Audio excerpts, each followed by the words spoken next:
Hello, I'm Isaac Hayes III, founder and CEO of Fanbase, and I'm here with a very important message.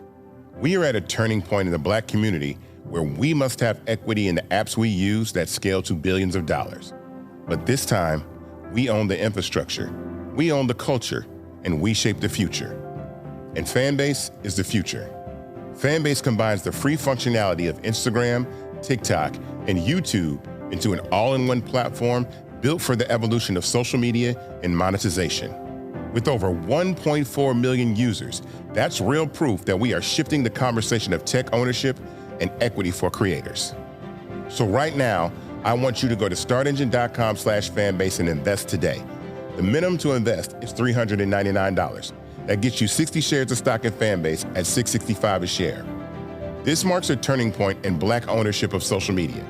If we don't take this opportunity to own social media right now, we will always be customers to our own creations. And that can't go on. So once again, go to startengine.com/fanbase and invest today. We must own the platforms where our voices live, our stories matter, and where our culture drives the world. Thank you.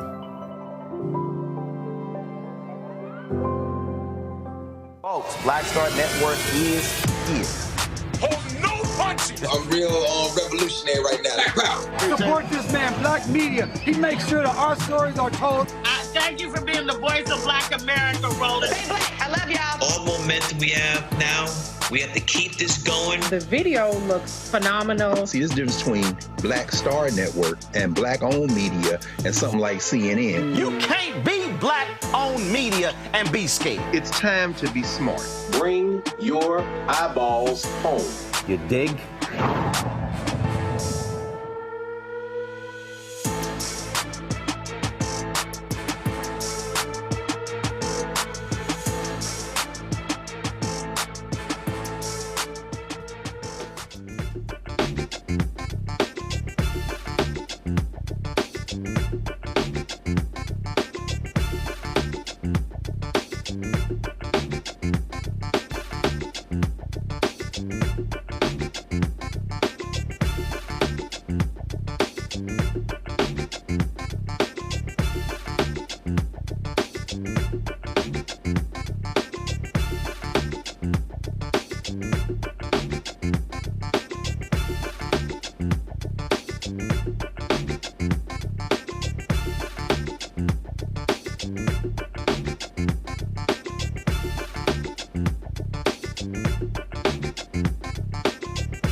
Today is Tuesday, October 14, 2025, coming up on Roland Martin Unfiltered, streaming live on the Black Star Network. Racist maggots exposed.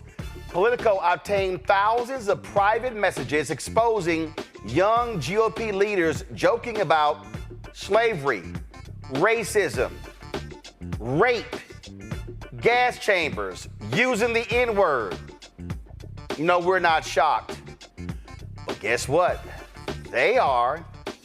There's always an election happening in November. Virginia will elect its first ever woman governor. And we'll talk with the Democratic candidate right here on the show. Plus, early voting begins today in Georgia's municipal and special elections, including a closely watched mayoral race in Marietta. We'll talk to one of the candidates. Day 14, the government shutdown and the deadlock in D.C. shows no signs of breaking. Democratic Senator Cory Booker will be here for the first time in 3 years to talk about what the Senate is doing. In our Shop Black Star Network Marketplace, we'll meet the creator of the American-made, gluten-free, non-GMO, MSG-free, vegan-friendly Harmonic Chips. Damn, what does that taste like? Plus, the neo-soul community saddened with the death of D'Angelo at the age of 51. Folks, it is time to bring the funk. I'm Roland Martin Unfiltered on the Black Star Network. Let's go. He's got it. Whatever the miss, he's on it. Whatever it is, he's got the scoop, the fact, the find. And when it breaks, he's right on time and it's rolling. Best believe he's knowing. Putting it down from sports to news to politics. With entertainment just for kicks, he's rolling. It's on go, roll, roll, y'all. It's Roland Martin, yeah. Rolling with Roland now.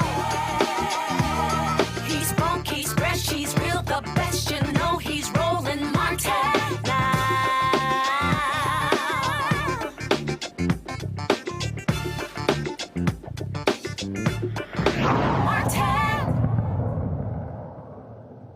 All right, folks, welcome to the show. Glad that you are here. Let's get right into this. Politico got their hands on thousands of private messages of these young GOP leaders. It was in this app called Telegram. They were joking about all sorts of different things. Gas chambers, slavery, rape, using the N-word, all sorts of stuff. Politico called the headline, "I love Hitler." Leaked messages expose young Republicans' racist chat where they refer to black people as monkeys and the watermelon people, and mused about putting their political opponents in gas chambers.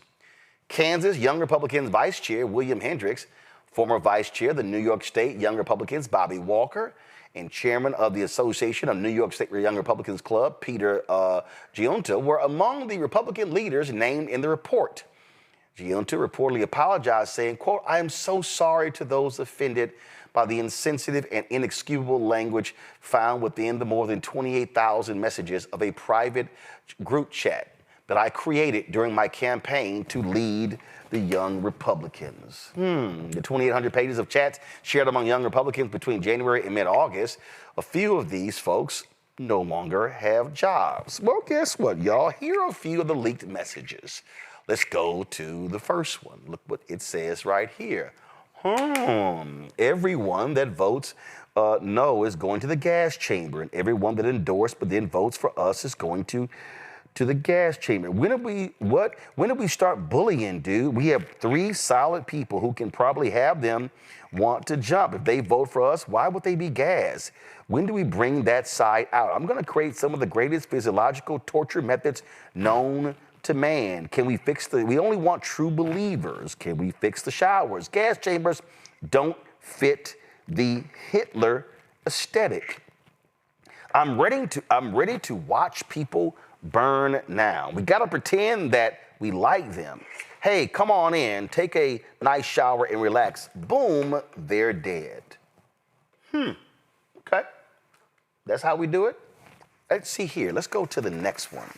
Yeah, I had some back and forth with the VC in Michigan. Current chair is a deer in headlights. We have a call Wednesday. Many agree. He did say, my delegates, I will bring vote. I will vote for the most right-wing person. Great. I love Hitler. Joe, did you look it up yet? Just did. Probably shouldn't have on my work computer. The Spanish came to America and had sex with every single woman. Sex is gay. Sex, it was rape. Epic. Let's go to my panel. Dr. Mustafa Santiago Ali, former senior advisor for environmental justice with the EPA out of D.C. Dr. Larry J. Walker, associate professor, University of Central Florida out of Orlando. Cameron Trimble.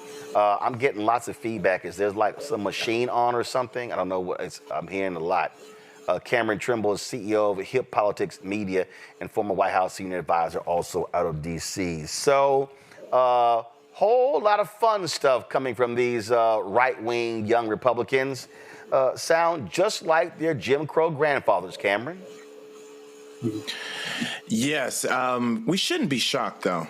I think Trump has really, and the right wing and GOP has given so much space and place to both racist, fascist, sexist, and so much more. Like they took the governors off, and they're just willing to, like he said in one of those messages, just go for true believers. I think that was such a half-hearted response, and I wouldn't even call it an apology from one of their leaders. But I'm curious to how this moves the needle, or if it just further exposes what a lot of us already feel is that sentiment.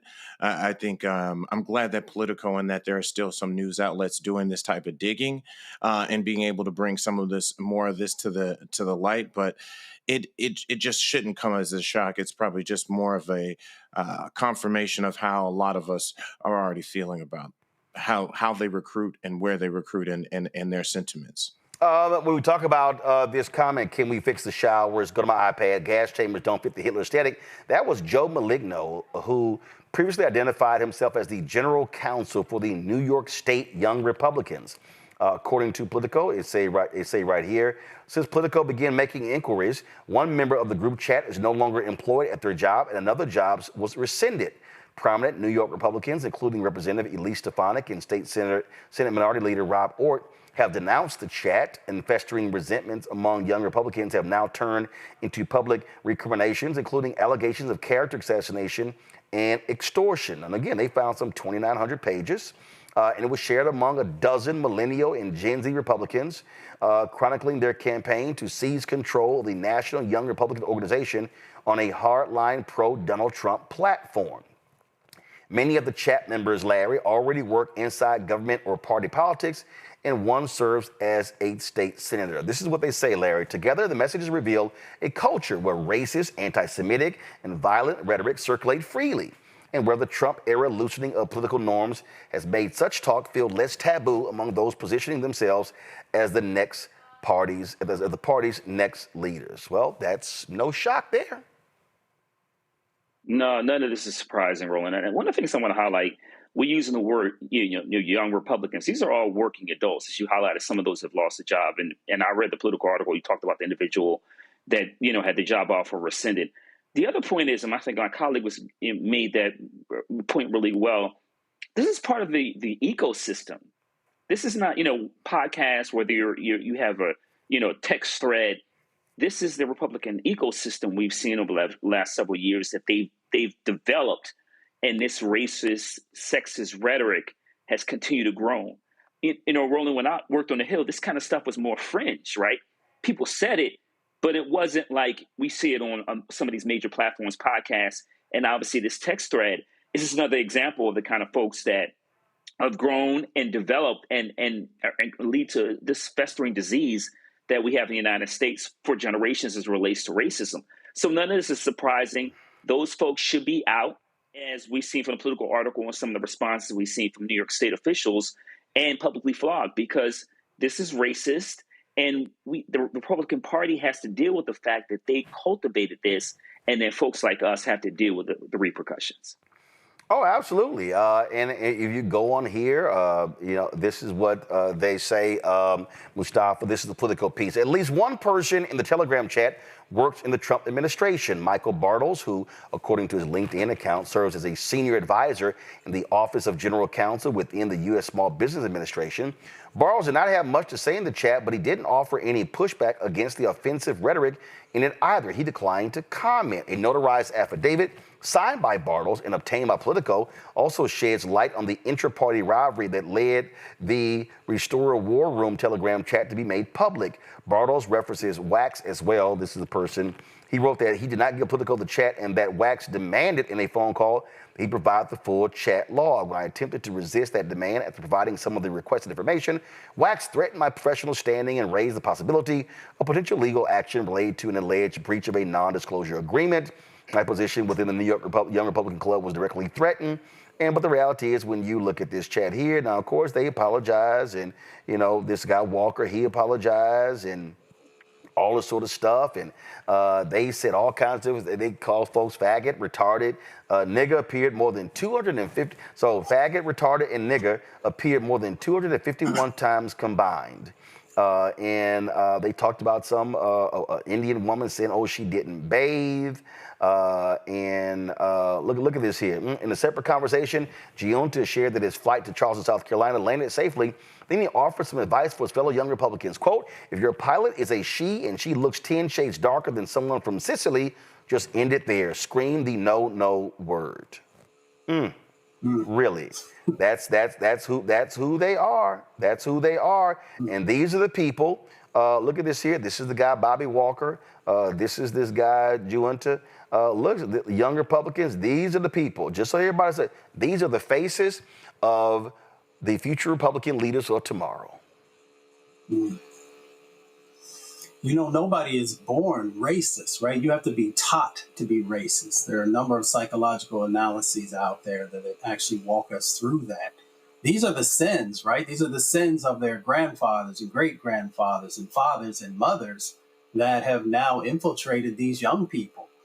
So they've learned this behavior. So if folks actually want any type of change to happen, it's not about ignoring this, right? This is now being ingrained into the next generation of their party, or at least a part of the party.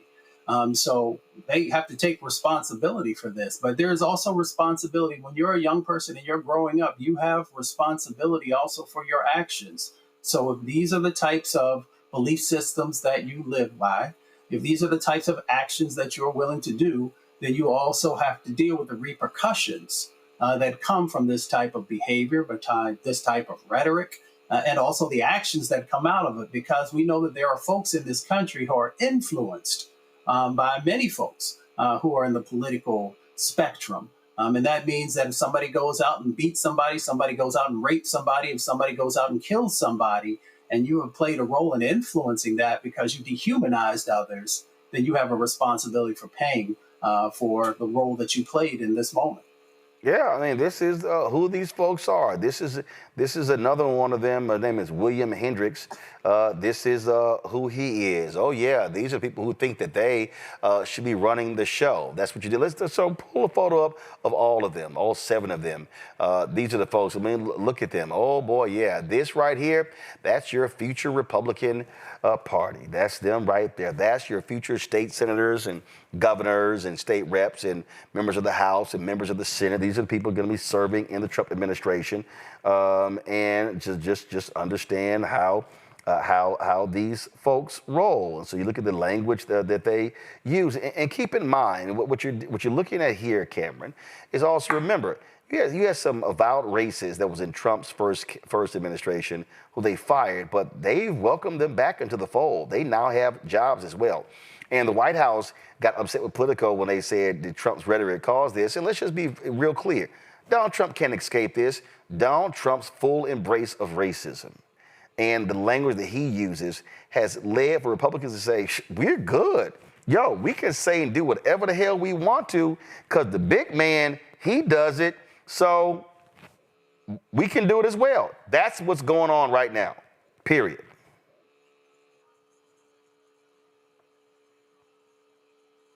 Cameron, how you hitting the mute button, bro? I didn't hit the mute button. My bad, bro. I'm not sure. Can you hear me? Cameron, anybody else there with you? No. So how'd you go on mute? That was an accident. Oh, but you hit the mute button. Yes. Don't be Noah 2.0. Come on. Thank you, Roland. Sorry about that. But in all seriousness, the internet does keep receipts. And I think what a lot of Republicans are making a calculation, I think is a miscalculation, is that because Donald Trump has opened up this new wave of acceptance for just inexplicable behavior, for the bigotry, for homophobia, like I said, so much of the negativity around just culture, along with political culture, he's not going to be in power forever. I mean, as much as he would like to, I mean, he is creeping up on 80 years old. He's only got a few years left in his term, as long as we can make sure we vote him out. But the rest of the Republican Party, by welcoming all of this rhetoric and all of this, they're going to have to answer for this in future elections, or they're hoping they don't, but they will. And I think with these young kids and these young working adults, as it was stated earlier, have to be wary of is that just because all this is because they're in an environment now where it's okay, that doesn't mean it's going to be like that in the future. And I do hope future leaders, future opposition, future candidates, wherever they may find Cory here, like that they hold them to account moving forward. Listen, it's no longer taboo, Larry. The Republican Party, they ain't got no problem. You can be racist, you can say stuff. They're like, cool, promotion. Yeah, there's no standard and there's no bottom. And we're just a couple months into the administration. Unfortunately, Roland, we'll be talking about this for the next couple of years in terms of this won't be the last story like this. And I imagine that those stories that we talk about in the future would be far worse. But you're right. In the past, under maybe someone like, George Bush Jr., et cetera, these individuals would never have a path back into the Republican Party. But they'll take some time off. In a couple months, they'll get rehired by some consulting firm, and you'll find that they'll do a pity tour and say they're sorry, and they'll blame it on woke culture and whatever else. We've seen this playbook play out time and time again, but they won't be far from being embraced by the same individuals who, openly, Roland, from we see every day, federal officials who make it really clear about how they feel about Black folks and other groups. So, I don't feel sorry for the people, but they'll be back, and some of them will certainly at some point be elected officials, which also once again goes back to my point about there is no floor. Mustafa. You can't have a thriving 21st century nation when it is fueled by hate and bigotry, racism, all the various isms that are out there. And we have a number of other countries that are literally knocking on the door, trying to be the leader on the planet. So these folks really need to understand that in this 21st century, we need to leave those sins in the past. We don't need to bring them forward, especially young people. The weight is too much, and it will stop you from ever truly having a country that lives up to the values and the words that have been put out there for folks as a guidepost. Absolutely. All right, folks, I got to go to a break. We come back more on Roland Martin Unfiltered right here on the Black Star Network.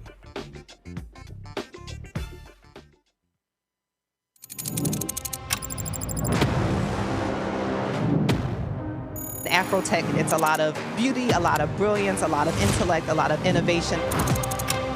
Companies that are most diverse are more profitable. We're getting culture, we're getting community, we're getting the best of the best. And not only are we here to greet each other, but we're here to network and to elevate each other. Everybody from all the major tech companies here, and that means that now everybody's in the same domain.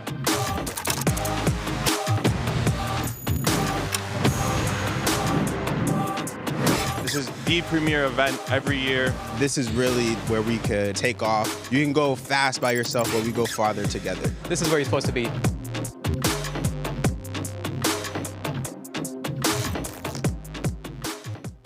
The original No Kings protest was 250 years ago. Americans decided they didn't want to live under the rule of King George III. They declared their independence and fought a bloody war for democracy. We've had 2.5 centuries of democracy since then, often challenging, sometimes messy, always essential. And we've fought in 2 world wars to preserve it. Now we have a would-be king who wants to take it away. King Donald I. Fuck that. We're rising up again this time, non-violently, raising our voices to declare no kings. I'm Robert De Niro, asking you to stand up and be counted in the nationwide No Kings protest on October 18th. Visit nokings.org to find, volunteer, or host a protest near you.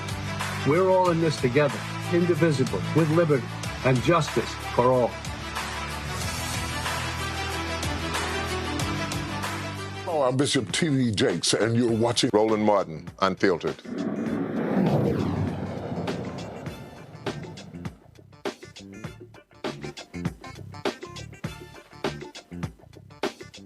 Folks, let's get to our next story, okay? It's day 14 of the government shutdown. Deadlock in D.C., no signs of breaking. The Senate just returned this evening for its 8th vote on a House-passed funding bill. Republicans need Democrats' help to meet the 60-vote threshold. Democrats are holding firm on extending health insurance tax credits. Democratic House leader Hakeem Jeffries slammed Republican leadership for keeping the House out of session, saying Democrats are ready to talk, but there has to be a willingness among Republicans to actually have a conversation. Legislative session. This is day 14 of the Trump Republican shutdown. House Democrats and Senate Democrats remain committed to finding a bipartisan path forward to reopen the government, enact a spending agreement that actually meets the needs of the American people and addresses the Republican health care crisis. The American people know that Republicans have shut the government down because of their unwillingness to provide health care to everyday Americans, working-class Americans, and middle-class Americans. The Republicans have created a health care crisis that is devastating people all across the country. Working-class America, rural America, urban America, small-town America, the heartland of America, and black and brown communities all throughout America.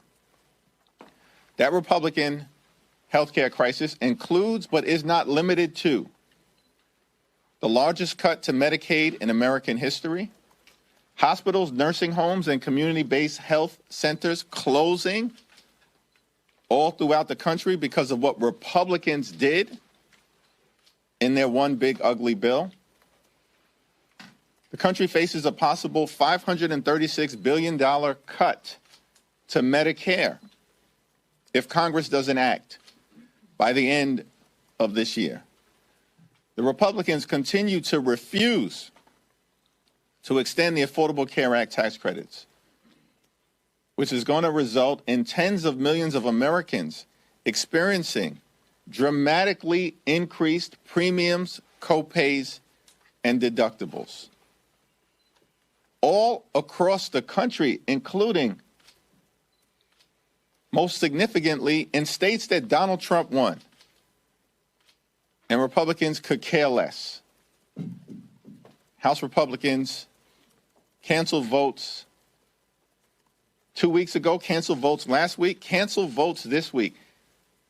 House Republicans are on vacation. House Democrats are on duty here in Washington, D.C., ready to reopen the government, ready to support our troops and hardworking federal civil servants, and ready to address the Republican health care crisis that is crushing people all across the country in an environment where the cost of living is already too high because of failed Republican policies like the Trump tariffs.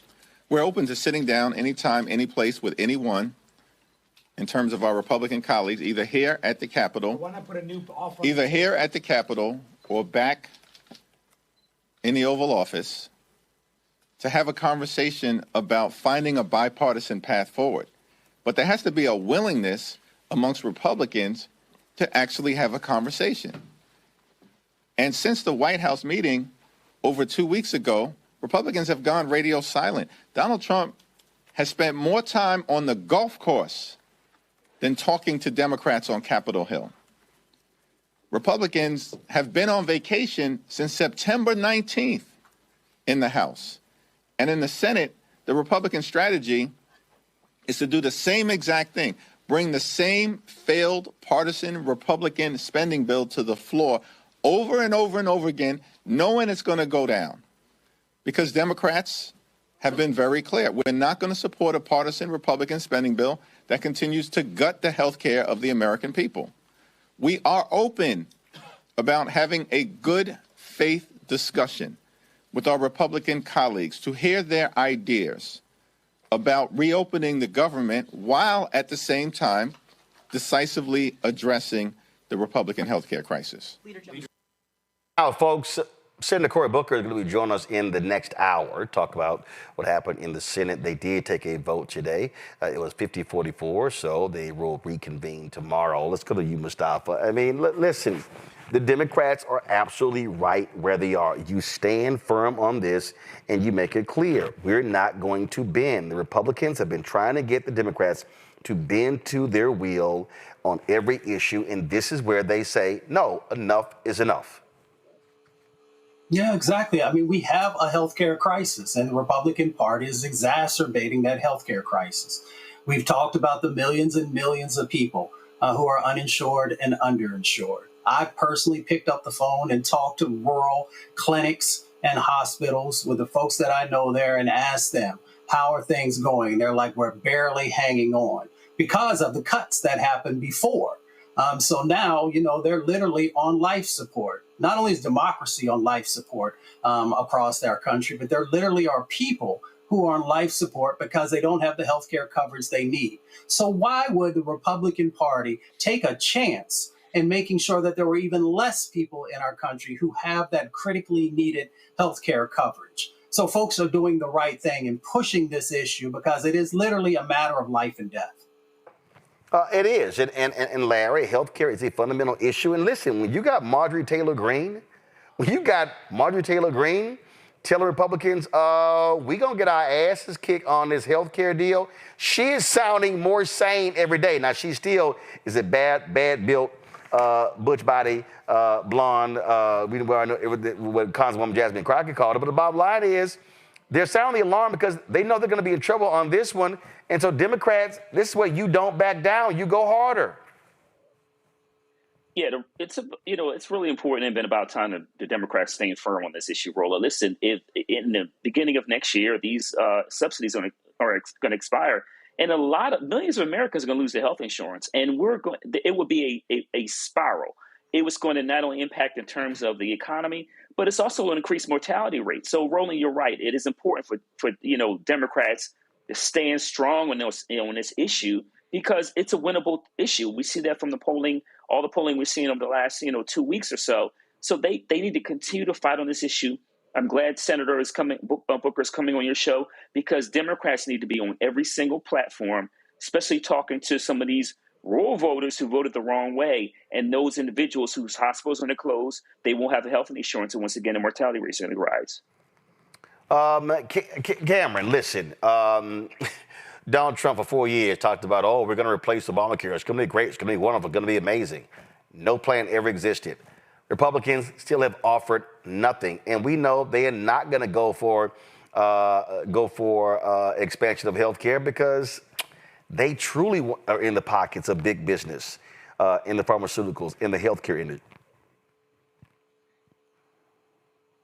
Yes, I think the one thing that Democrats need to do, and I'm seeing more and more of this online and on social feeds, but they've got to make sure they're hitting home, is that as they do come to D.C. and to show that they're here and ready to work, that they're still finding opportunities in this time to go back to their local, back to their districts and get on local radio. Make sure they're getting on local TV. Make sure they're talking to local content creators because they can't trust that the narrative of how this is shaping up day to day as more people get hit hard. This is definitely hitting all across America. My sister is a nurse for the military, and she's like, "Hey, I'm going without a paycheck." I have people in my family and close to me who are in the military, other places, and they're having to either go to work as essential workers without paychecks. So this pain is going to continue to have a ripple effect, but they can't just rely on social media. They can't just rely on one person. This is an opportunity for every member of Congress, every mayor, every person across the Democratic establishment. hell, even every Democratic candidate, to start hitting home and hitting hard in naming individuals who are not voting for this, individuals who are going to be directly responsible for their health care. This isn't a time that they must be ultra aggressive, pedal to the metal on making sure they define this narrative and define this to American people, and don't take for granted that people are just going to blame the Republicans. Absolutely. But again, to me, I really do believe that this is the moment here, Mustafa, where Democrats can turn a corner. They have been, frankly, flailing in the wind for the last 10 months, trying to figure out how to lay a glove on Republicans. This is the moment where you take it now and you get uber aggressive right now. You get uber aggressive, but you also make sure that the American people know that you see them and that you feel them and that you're standing with them. And how do you do that? You know, you make sure that you talk about Mrs. Ramirez, whose daughter has severe asthma. And when she loses her insurance, how is she going to help to keep her daughter alive? Or you talk about Mr. Johnson, who's actually going through dialysis treatment. And if he doesn't have the insurance, then his life is going to be cut short. Or you talk about Mr. O'Brien, who's actually going through cancer treatment through chemo. These are people that I actually know. So that's the way that you actually put the right authentic spotlight on this, is that you bring forward the names and faces of everyday people who are doing everything in their power to make sure that they're taking care of their family, taking care of their health. And that's what changes the dynamic, because if it's just a theoretical conversation about democracy or about a party that's not doing something right, that's not enough. You got to drive it home. People got to feel it. They got to know that this could be happening to me next week or next month if we don't address these issues in the proper way. That's absolutely right, Larry. And as Bishop William Barber always said, you got to put a face on it. That's what you have to do. And frankly, every House Democrat, every Senate Democrat, they should be sharing stories and videos, photo collages of individuals if in their district. So here's what happens. We played the video yesterday, Congresswoman Jasmine Crockett, and I forgot the number she used, but it was like 70,000 people in my district can lose health care. This is what you do. Put their photos on there. You show it. You show their families. You have to make this thing personal to the public. Yeah, absolutely. And listen, Roland, let's talk about people like Speaker Johnson, who has people, Louisiana faces an encounter struggle, particularly in his district. He's got thousands of people probably in his district going to lose their health insurance. And so you can easily, like I said, you highlight the voices of people in your district, but also highlight the voices of those who are opposed to the, address this issue relating to the expiring of subsidies. But this is really, once again, the millions, if you're rolling this, it's really important to, like we said, highlight these personalized stories, run ads to talk about, like I said, the long-term impact it's going to have on these very specific people, those who are in the military, small business owners, those who are individuals, those taking care of people with disabilities, those who are just average Americans trying to make it, who are going to be negatively impacted. But Democrats have to stand strong. And it's obviously, we know it's hurting a lot of Americans in terms of the shutdown, those who are federal government. Got it. But this is a critical issue. Also, I got to go to my next guest, but the other piece, Cameron, they should be nailing it when it comes to young folks. The young folks should be impacted, Gen Z and millennials, because that's going to drive voters. All right, folks, speaking of driving voters, there's a general election taking place in Virginia. Huge critical election. You've got statewide positions where folks are running. You've got the gubernatorial race. You've got Democrats and Republicans battling who's going to control the House. Of course, 2 years ago, Democrats took control of the House, and that's how Don Scott, my alpha brother, became the Speaker of the House, first time an African-American in Virginia history. They're looking to hold on to the House. Of course, in the Senate, Democrats keep control of the Senate. The most powerful person there is Senator Louise Lucas, who controls the money. But now when it comes to the Virginia Democrat, the governor's race, you have two folks. Your Lieutenant Governor Winsome Earl Sears, who is running on the Republican side against Democrat Abigail Spanberger. And joining us right now is Abigail Spanberger. Glad to have you here on Roland Martin Unfiltered. unfiltered. What immediately jumps out when we talk about these issues that we are facing. Massive number of people in Virginia have lost their jobs because of the federal government cuts. African Americans, 1 in 5 federal workers. That's having a tremendous impact on black communities. More than 300,000 black women have lost jobs in this economy since January. What specifically are you looking to do to help government workers who have lost their jobs because of MAGA and Doge, but also just broadly African Americans who are being the tax on anti-DEI that's put a lot of black women and black people out of work? Well, Roland, I want to begin by thanking you. I know you're headed to Virginia very soon to campaign with Speaker Scott and support so many of our candidates who are running for the House of Delegates, incredible candidates who are going to flip their seats. And the issue that you are raising of, the first round of Doge and now the impact that we are feeling of Doge essentially 2.0 right now is devastating to Virginia's economy and to Virginians. And so before I get to the what am I going to do about it, the first piece of it is that right now we have a governor and a lieutenant governor who are saying nothing. Since January, when the assault on the federal workforce began, they have said nothing. They have justified it. They have said everybody loses their jobs from time to time. And they have not stood up for Virginians and for their livelihoods. And the impact, it has a significant ripple, a wave effect. It is federal workers. It is government contractors. It is small business owners. It's restaurant owners. It is people across our communities who have seen the chaos created by this administration, by Doge, and now by these additional waves, these punitive federal firings that the president is choosing to inflict upon so many federal workers in the middle of this shutdown. And the impact is enormous, and is disproportionately impacting Black women in particular.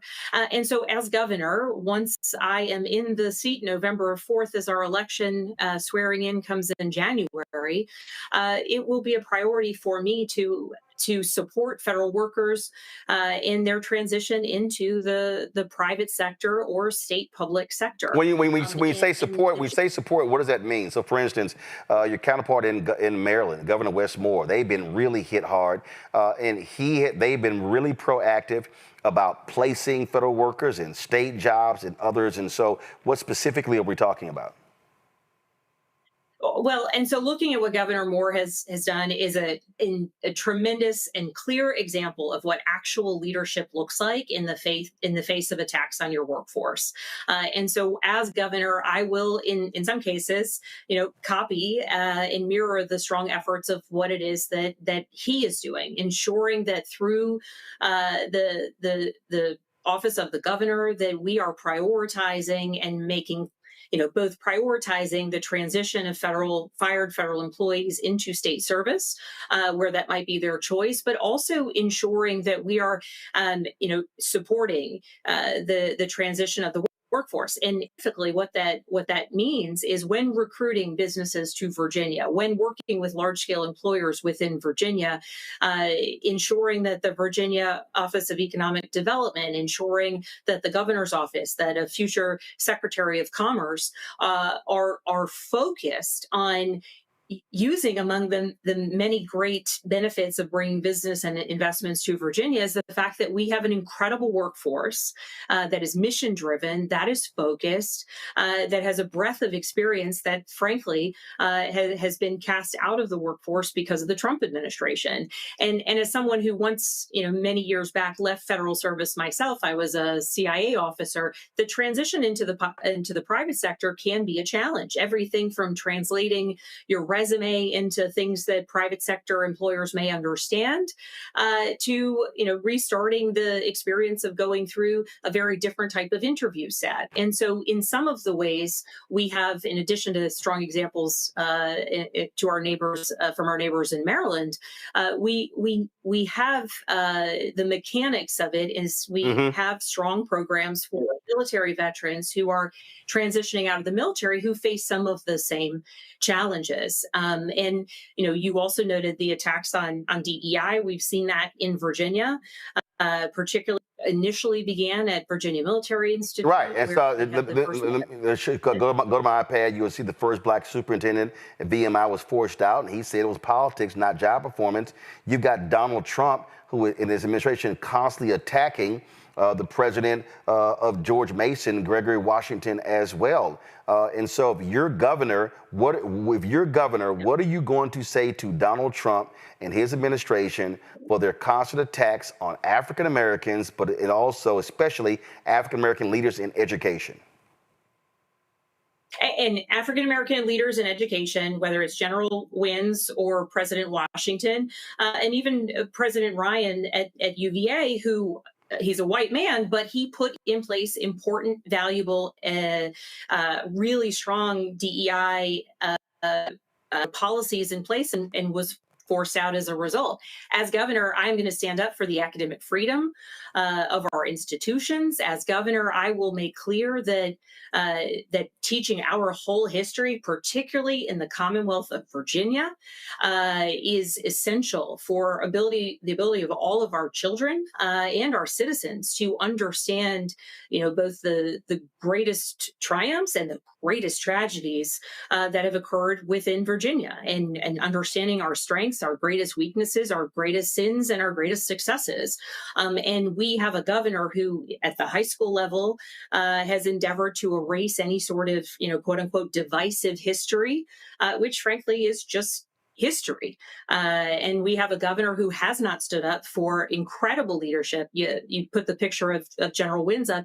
Here's a man who attended Virginia Military Institute himself, went on to have a 30-plus year career in the United States Army, returned, kind of not necessarily seeing it was in his usual path, returned to VMI to lead the Institute at a particularly challenging time, and every year received performance related bonuses because he had brought up the numbers of recruits, right, had increased class size, was doing incredible things. And then when you look at Gregory Washington, the president at George Mason, the recognition of how much he has expanded upon and grown that institution is clear, because seeing the attacks coming for him, frankly, in large part, in the absence of a governor willing to do it, it was the business community who stood up and made clear that everything that President Washington has done has been to the great success and benefit of the larger kind of economy, right? So here, Virginia region. So here are African American leaders doing the job. They keep talking about merit, but then they're trying to take them out because they're black. I only got about 5 more minutes. I got to ask you this here. You have some robust HBCUs. To your point, we're going to be at Virginia State University on Thursday on the campus there. I did the commencement before. I've been to Norfolk State. I've been to Virginia Union and others. And what plans do you have, specific plans for investment in these universities? When I travel to a lot of these HBCUs, when I look at facilities, look, University of Virginia looks a hell of a lot different than Virginia State, than Norfolk State. When I even in private HBCUs, and the reality is, when we start talking about black doctors and black engineers and black lawyers, they're coming out of disproportionately HBCUs. Now they're going on to predominantly white institutions for graduate programs. But for what type of investment are we talking about if you are a governor that these HBCUs can expect to train the next generation of leaders? Beginning, and I'll just pivot back to this very quickly and then get to your question. During my time in Congress, I was on the HBCU caucus. I served on the Ag Committee, sat next to Congresswoman Alma Adams, who was the chair of that caucus. And we worked aggressively to ensure that we were pushing additional funds, particularly to the 1890s institutions that for years upon years upon years had been underfunded compared to the 1860s institutions. And now, given the experience and the breadth of the work, you're going to Virginia State. Virginia State is our land grant university. They are incredible. The president there, the Dean of the Agriculture Department. Everybody's fantastic. I hope you enjoy your time there. But we have seen what happens after decades and decades and decades of underinvestment. Certainly not just in our land grant institutions, but in our HBCUs more broadly. As governor, I have already made a commitment to ensure and to aggressively work. And you mentioned Louise Lucas, who is the head of our Appropriations Committee in the Senate, and the leader of the Appropriations Committee in the House of Delegates. And don't forget the biggest supporter for HBCUs is a man from Virginia, Congressman Bobby Scott. He's responsible for, yes, there's Alma Adams, but your former colleague Bobby Scott deserves a lot of that credit for those billions going to HBCUs. Virginia's 3rd district. Virginia's 3rd, and certainly with Norfolk State and Hampton in his district or in his region, I'm trying to think before and after redistricting, has been an extraordinary advocate. And so I have spent a tremendous amount of time, in addition to my commitments to ensure that we are really meeting the needs and pushing more funding to HBCUs. I was down at Norfolk State in the last month or so talking to some of their board members. And the amazing thing is they continue to grow numbers because it's an incredible school. And people across the country want to come to Virginia because we have 5 HBCUs. And they're incredible. We've got 2 publics, 3 privates. Yep. They're big, they're small, they're land grants, everything. But they are still putting students in hotels because they do not have the physical infrastructure. And that's happening at HBCUs around the country. Yep. And that's a real challenge. And so ensuring that we are seeing it both in the recognition of the value that they bring to Virginia. You look at the numbers of the members of our General Assembly.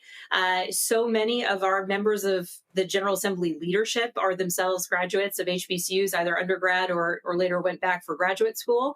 And ensuring that we recognize the value of HBCUs from an educational perspective. But the argument that I will always make to the broader Commonwealth is they're drivers of our economy. People come to Virginia because of our HBCUs and stay in Virginia and create businesses and grow businesses and are innovators. And the examples are just limitless of people who have carried on that journey, and ensuring that when someone arrives with a dream of going to Hampton or a dream of going to Virginia Union, that their experience from start to finish needs to be one that is one of success, because frankly, the presidents are doing the work, the professors are doing the work, and it's places where some of those state supports have fallen short in the past that make it so someone might transfer out, or they might leave what had otherwise been their dream school. And that's to the detriment of that student, to the detriment of the HBCUs,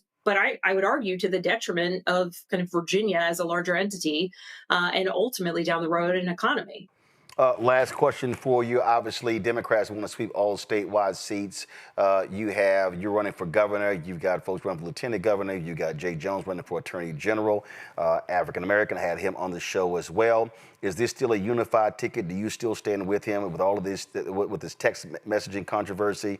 I'm hearing from black voters out there. They saw how Democrats stood behind Ralph Northam. They saw what happened to Justin Fairfax. And so do state or Virginia Democrats, are you still unified standing with Jay Jones as a unified ticket running in November?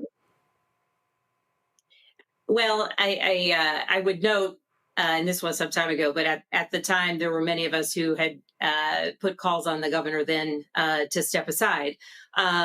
As it relates to the current circumstance with Jay Jones, when the text messages first came out, I had a conversation, a good conversation with Jay, where I spoke very frankly, and he spoke very frankly. And to his credit, he spoke very clearly about these text messages, about the fact that, I think he said that they made him sick to his stomach to go back and read. And for me, I very publicly denounced them. I found them to be, abhorrent, and particularly at a time in this moment where we've seen heightened violent rhetoric, and certainly we have seen politically motivated murders and throughout the summer more recently. It's incredibly important that everyone be very clear-eyed in our denunciation of any violent rhetoric. And again, he has apologized. He has stated that so plainly. Notably, the Republicans who just made this information available held on to it for years and years and years. And so if they had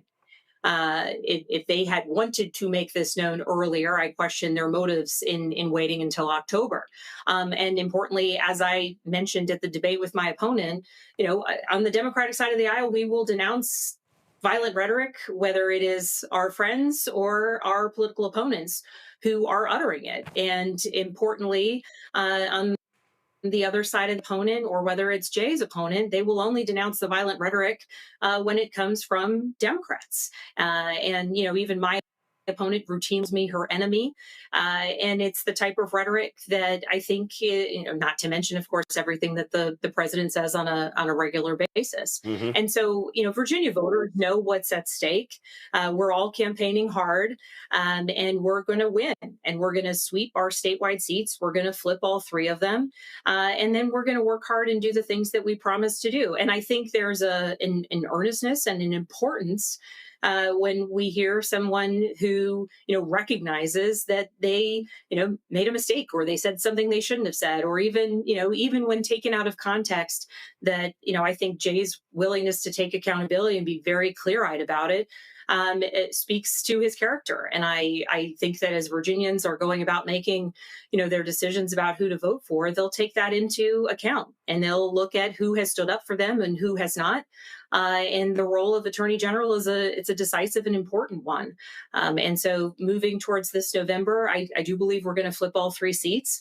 And I believe that Jay is doing the work of endeavoring to rebuild trust and to earn the trust of voters. And certainly, as we head towards November, I want to keep talking about my race. I know he wants to keep talking about his race, and Gonzalo the same. And we want to ensure that we flip a number of the seats in the House of Delegates as well in the process. So I appreciate that. Last point, earlier you were mentioning HBCUs. Let's not forget when the Biden administration came out with their report, they said that there were 16 states where HBCUs were underfunded between 1987 and 2000. Virginia State is owed $277.5 million. The Virginia General Assembly needs to properly give them that money. That's money that they were cheated out of that went to other universities. So as opposed to any new money, that money should be repaid. So I would hope you will commit to that as governor for them to get it. And so the other states on here are Tennessee, North Carolina, Florida. I've been to a lot of them. Tennessee is $2.1 billion. But this is a perfect example of one of the reasons HBCUs have been underfunded, because they were cheated out of land grant money that was supposed to go to them that went to predominantly white institutions. So if you win, I hope that becomes a priority to put it in the budget for them to fund Virginia State and give them that money. That is a priority. And as you're going to Virginia State, I would say one more thing, just as an incredible example, I think, for the rest of the country. Virginia State and Virginia Tech in recent years have begun working together in a partnership that is extraordinary, that benefits Virginia Tech, that benefits Virginia State, and most importantly, benefits agricultural research across the Commonwealth of Virginia. And it is a model for the rest of the country. That is in no way to kind of look past the historical funding challenges that Virginia State has faced and the realities of what that means today. But I do think that Virginia State is an extraordinary example of what partnership between universities, between land-grant universities can be. And hopefully into the future, we'll see other states following that incredible example. We did cover tonight, but I'm definitely going to get to Black-owned businesses on Thursday. And that's also a huge priority of mine as well. And those state contracts, that's critically important. I would agree, particularly with all the attacks coming out of the administration in Washington. All right. Abigail Spanberger, I appreciate you joining us on the show. Look forward to having you back. Thank you so much. Enjoy your time in Virginia again. Thank you, Roland. All right. Thanks a lot. All right, folks, going to go to a quick break. I'll be right back. Roland Martin Unfiltered on the Black Star Network. Don't forget to support the work that we do. Join our Bring the Funk fan club. Your dollars are critically important for us to be able to continue to do the work that we do. Conversations like that, traveling as we are going to be on Thursday all around the state. So Cash App, use the Stripe QR code. You see it right here. Also, that's for credit cards. PayPal's R Martin Unfiltered. Venmo's RM Unfiltered. Zelle, Roland at RolandSMartin.com. Roland at RolandMartinUnfiltered.com. Checks and money order. Make it payable to Roland Martin Unfiltered. P.O. Box 57196, Washington, D.C. 2003 7-0196. Back in a moment.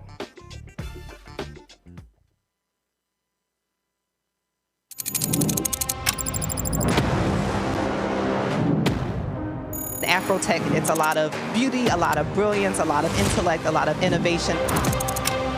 Companies that are most diverse are more profitable.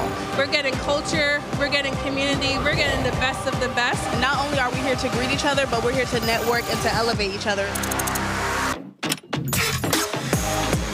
Everybody from all the major tech companies here, and that means that now everybody's in the same domain.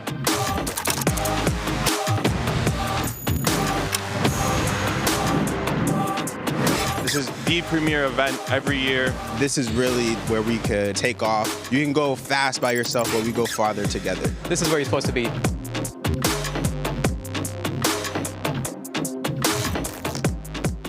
The original No Kings protest was 250 years ago. Americans decided they didn't want to live under the rule of King George III. They declared their independence and fought a bloody war for democracy. We've had 2.5 centuries of democracy since then, often challenging, sometimes messy, always essential. And we've fought in 2 world wars to preserve it. Now we have a would-be king who wants to take it away, King Donald I. Fuck that. We're rising up again this time, non-violently, raising our voices to declare no kings. I'm Robert De Niro, asking you to stand up and be counted in the nationwide No Kings protest on October 18th. Visit nokings.org to find, volunteer, or host a protest near you. We're all in this together, indivisible, with liberty and justice for all.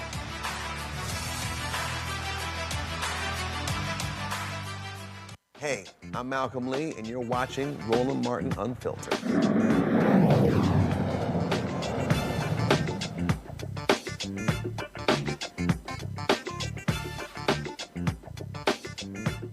Quickly go to my panel. I'm going to start with you, Larry. The question there, again, you got this race going on in Virginia. You heard Abigail Spanberger there.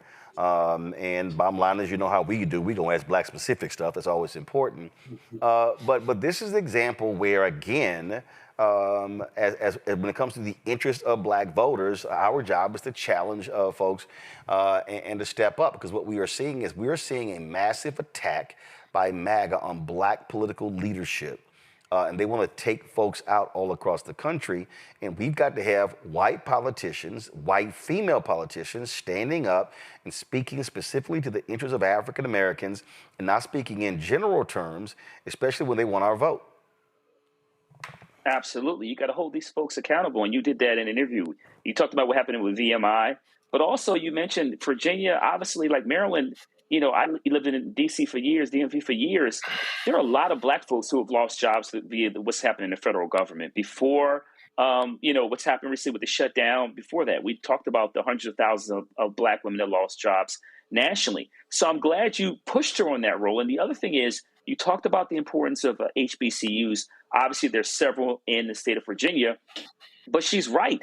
We saw from, the Biden administration a study a couple years ago, but also United Negro College Fund has put out several studies in terms of the economic impact that HBCUs have on each state, particularly Virginia. So they drive the economy. So it's critically important that we close the gap. She mentioned Virginia Tech and VSU. We got to make sure they close that funding gap that has existed for decades to make sure these institutions continue to thrive, educate black students in agriculture and various other, STEM and other fields, and give black students the opportunity to fill important jobs in the United States.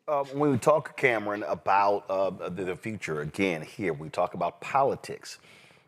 Listen, big business is directly tied to politics. So on the federal level, on the state level, the county level, the city level, it does not matter. And again, we look at how we advance our interest. It's going to be important to ask these questions, and I appreciate Abigail Spanberger answering them. But then when the election is over, it's important for African Americans to press that. When we talk about that $277.5 million, that needs to be a priority. Black Virginians should be saying to leaders in Virginia, and here's the deal. She wins, here's what's gonna happen. Senator Louise Lucas is gonna control the money in the Senate. You got Speaker Don Scott in the House. You're gonna have a Democrat, Abigail Spanberger, in the governor's mansion. Trifecta. And to me, that should be the case. They should be putting that money in the budget. Again, that's $277.5 million. That's not new money. That's old money Virginia State should be getting. And then there should be a robust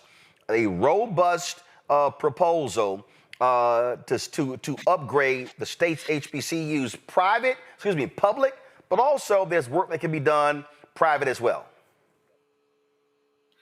Yes, Roland. I know I'm repping Howard today, but I want to give a major shout out to Hampton University because this issue is personal to me. My younger sister is a Hampton graduate and has been living in the Hampton Roads, Hampton, Virginia area. Her and her husband, who's born, and his entire family is from that region. I'm glad you pressed that and quoted that number because this is an opportunity, and this is if the Democrats are able to win that trifecta. This is a masterclass and an opportunity for us to show how we not only get people in office, but hold them accountable to this. And Democrats wonder why there has been such tepid response to some of the party messaging over time. It is because when it seems like you have all the boxes checked and you're able to push through things that core constituencies want, that it needs to happen. But I also would have loved to her to talk more about and want to continue to how she invests in some of these rural areas away from the DC area, away from Northern Virginia. But like I said, having had family and now have an extended family all throughout more rural parts of the state, understanding how many great people are out down there looking for work and looking for industry and that big business to continue to have investments in those communities. I'm interested in making sure she continues to push for that and push for diversity of investment, both for our HBCUs and for some of those rural communities, because there's a lot of Black folks out there too. We didn't get into this, Mustafa, but there's something that Black folks in Virginia need to be aware of, and that is this here. Virginia has a very unique law when it comes to the restoration of voting rights for people who are formerly incarcerated. And it's a racist pass. Literally, racist white lawmakers said in the early 1900s they were doing this to keep the niggers from voting. It's documented. When Terry McAuliffe was governor, he tried to do an en masse restoration. But the law says there must be you have to do it individually. So they would just sign left and right. Now, the way the law works in Virginia, the legislature they passed it in 2025. They have to pass it a second time in a successive year. The plan is to do it in 2026. If Spanberger wins, she signs it into law. Then it goes on the ballot in Virginia in November in 2026 that would then allow for people to have their votes restored once they finish serving their time. That is a huge deal, and people need to understand that's also the difference between a Spanberger being governor and a Winsome Sears Earl, whatever her name is, being governor, as to who would support the restoration automatically of people who've already been incarcerated. That's a big deal. It's a big deal, and it also has to be on their platform. So they have to bring it forward. They have to make sure that people understand why it's so incredibly important and how it also leads to all these other issues that are so critical inside of our communities. Because if we can make sure that we have more folks who are voting, right? They're voting for whomever they feel is the best candidate for them. But then that also helps us to deal with the infant mortality rate, which is 2.5 times higher in Virginia than it is for white infants in Virginia. It also deals with education, not just that we're talking about college just a second ago, but it also gives us an opportunity to make sure that we are doing what's necessary both for public schools and charter schools, and making sure kids are in AP courses and all these other types of things, which helps you to not end up losing your rights because you are incarcerated to begin with. I can go down the list of why this is incredibly important and how it is tied to many of the other issues that are inside of our community, but you have to bring it forward. You have to make sure that folks understand that we can make sure that you are able to reclaim your power, and then you can utilize your power in the way that you see fit. So just so folks know, and this is a story right here, Virginia is the only state that permanently disenfranchises voters with a felony conviction. This constitutional amendment would, again, change that. The current Constitution grants the governor discretion over whose rights to restore. And again, this has been in place since 1902, and it was specifically designed to keep black people from voting. And Republican Governor Glenn Youngkin has been extremely slow at restoring the voting rights of people with a felony conviction, and this would change. And so when you go to the polls in Virginia, understand, where does Spanberger stand? Where does Winsome Earl Sears stand? That's going to be critically important to understand. And so I think that's one of the issues that people need to understand, why we have to vote, why we must maximize our power, because that is an absolute game changer. Let's talk about voting. Early voting began today in Georgia municipal and special elections, including a close watch mayoral race in Marietta.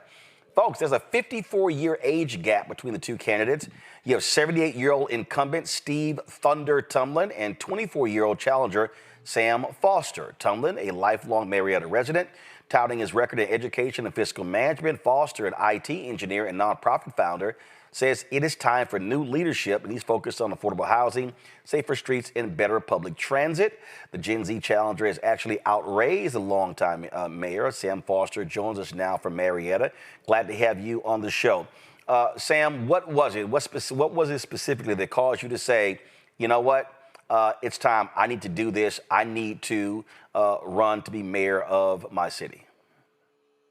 I see a lot of the decisions that the mayor of Marietta is making, and I started to notice that they don't represent the working class people who live in Marietta. I believe that we need to have leadership that is responsive to the people who actually live in the city, and it is time for us to have the right leadership in Marietta. Okay, so when you say, okay, it's time, what have you, and not representing the working class people, who would you say that the current mayor has been focused on? Give me examples, and how would you represent the working class folks in Marietta? So I would say that the mayor primarily is focused on what I would call appearances. In 2013, he spearheaded a project to buy up low-income multifamily housing on a road known as Franklin Gateway with a $68 million bond, and we destroyed all of that housing and drove out the low-income residents out of the city. He says that is his proudest project to date. He also says that if you make the city too affordable, you make it unlivable. So he has this pattern of advocating for appearances, tourism in our downtown area, while also wanting to drive out low-income residents out of our city, and he defines that as success. You say affordable housing. What is the state of housing in Marietta right now? So the median housing price in Marietta is around $500,000, and rent has nearly doubled in the past 10 years in Marietta as well. So housing, both renter and owner occupied, has become mostly unaffordable for regular people in Marietta. And we see that not only in Marietta, across the entire Metro Atlanta region and across the entire country. And so how would you make that change as mayor? What specifically?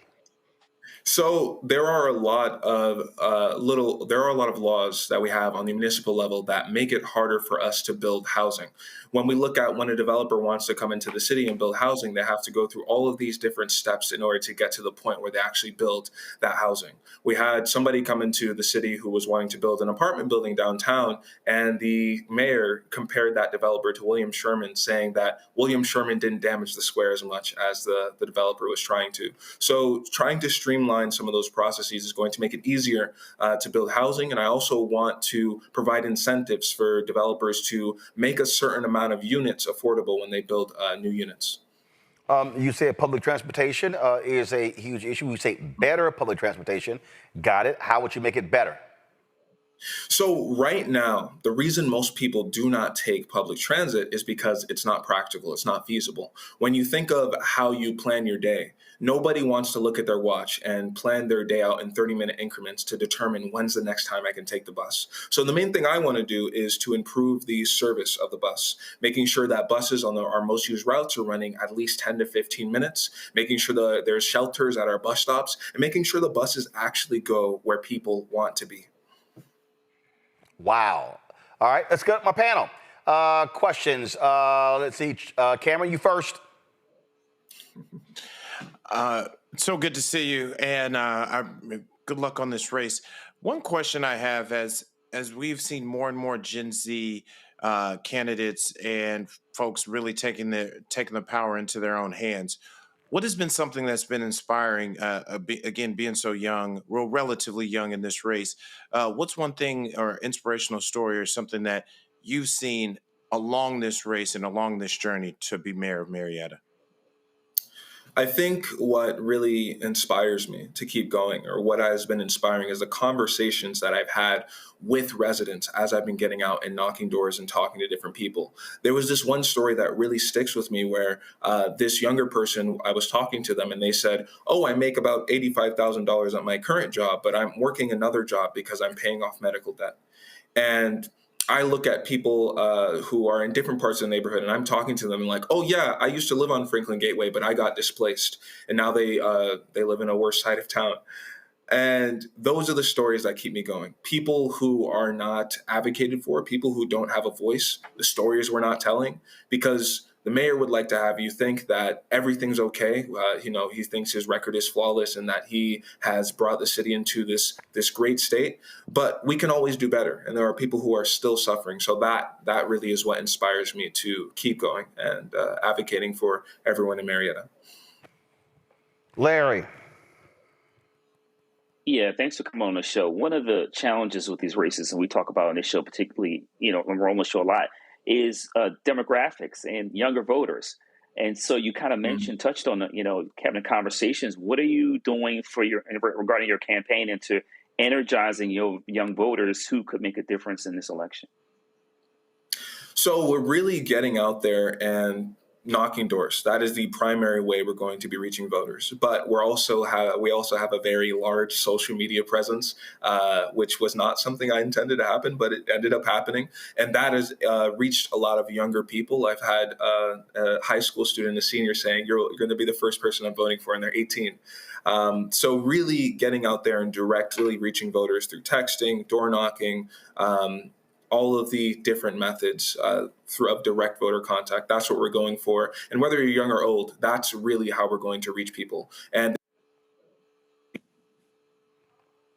guys, all right. We had a technical issue, so let's do this here. We're going to fix this real quick so he can finish answering Larry's question, then Mustafa's question.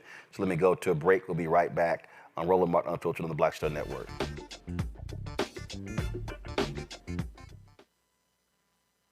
Next on The Black Table with me, Craig Carr.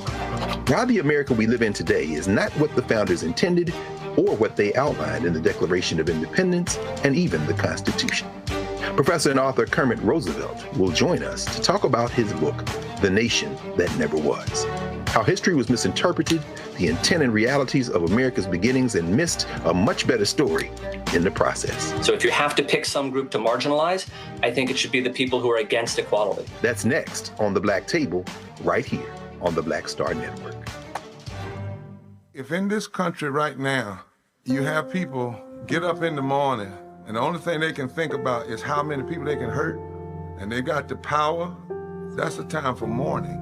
For better or worse, what makes America special, it's that legal system that's supposed to protect minorities from the tyranny of the majority. We are at a point of a moral emergency. We must raise a voice of outrage. We must raise a voice of compassion. And we must raise a voice of unity. We are not in a crisis of party versus party.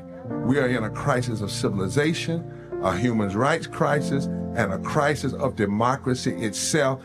And guess what? You've been chosen to make sure that those that would destroy, those that would hate, don't have the final say, and they don't ultimately win. Hey, I'm Mark Morial, President and CEO of the National Urban League, and I'm watching Roland Martin Unfiltered.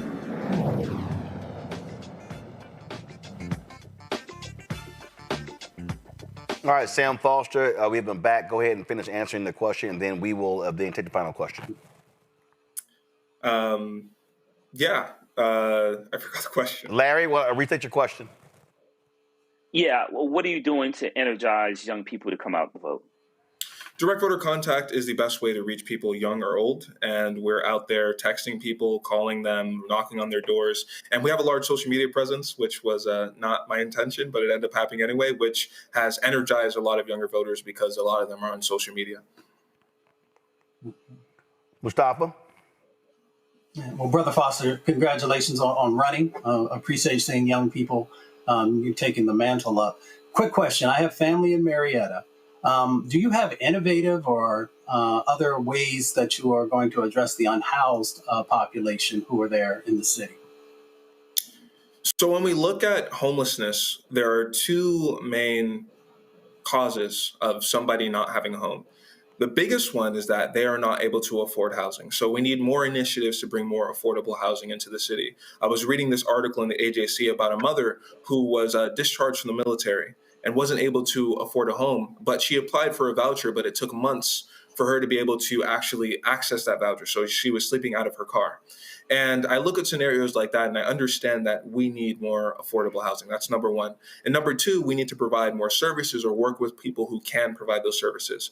We don't have adequate services right now to deal with people who are struggling with drug addiction, people who are struggling with mental health issues. So what we see a lot is we are keeping people right where they are, but we're not able to lift them out of the situation that they're in.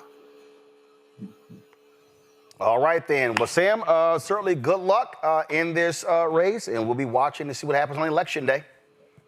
Thank you so much. All right, thanks a bunch. Folks, let's stay on politics. In North Carolina, Republicans have announced they are going to start gerrymandering races even further, abiding by Donald Trump. Excuse me. Donald Trump, of course, has been wanting Republicans to steal more seats because they are afraid they're going to lose the House next year. Now, Republicans have already gerrymandered the state. They're doing it again. They're allowed to do so because Republicans control the state Supreme Court.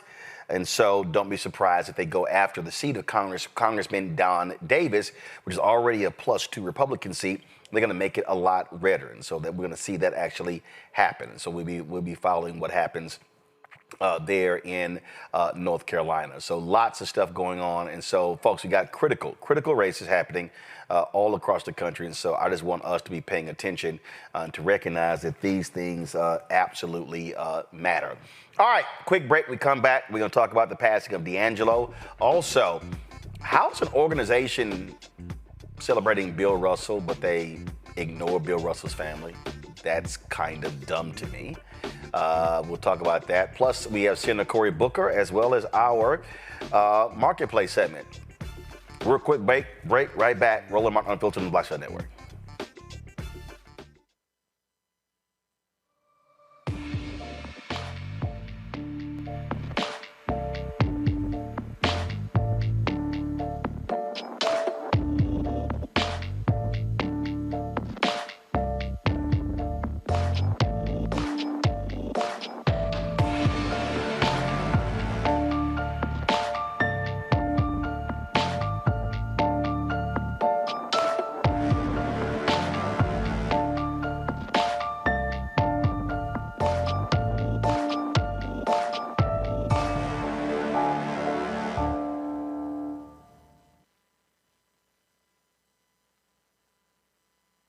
Hi, I'm Swing Cash, Basketball Hall of Famer, and you're watching Roland Martin Unfiltered.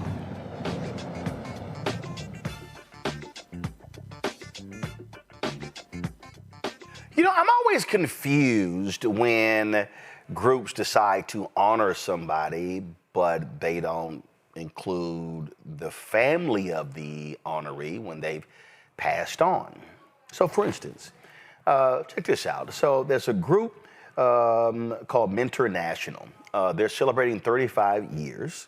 And tonight they're having a gala in New York City. And so this is the press release that they sent out. Mentor celebrates 35 years of relationships, powering opportunities at New York City Gala, honoring Bill Russell, Ray Lewis, and David Shapiro. So you go through here and, you know, of course, Bill Russell, Hall of Famer, is a player and a coach. It says that his widow, Janine Russell, will accept the award on his behalf. Okay, I got it. Ray Lewis is an NFL Hall of Famer. You got David Shapiro, CEO of the YMCA of Greater Boston. Okay, but this is where I saw this tweet and it is confusing to me. So it says, mentor leads, expands, and strengthens the mentoring movement, building capacity to make high-quality relationships accessible to all young people. 35 years ago, Mentor was created to expand opportunities for young people by building a youth mentoring field and movement. Okay, I got it. All right, so you're helping with young people. But then I saw this tweet, and I'm kind of like, this doesn't make any sense whatsoever. And so this is one of Bill Russell's children, Karen Russell.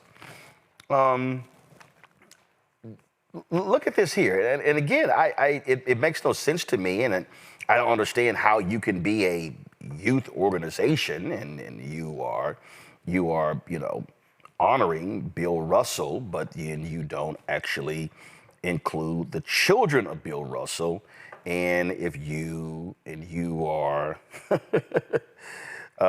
this is just crazy to me.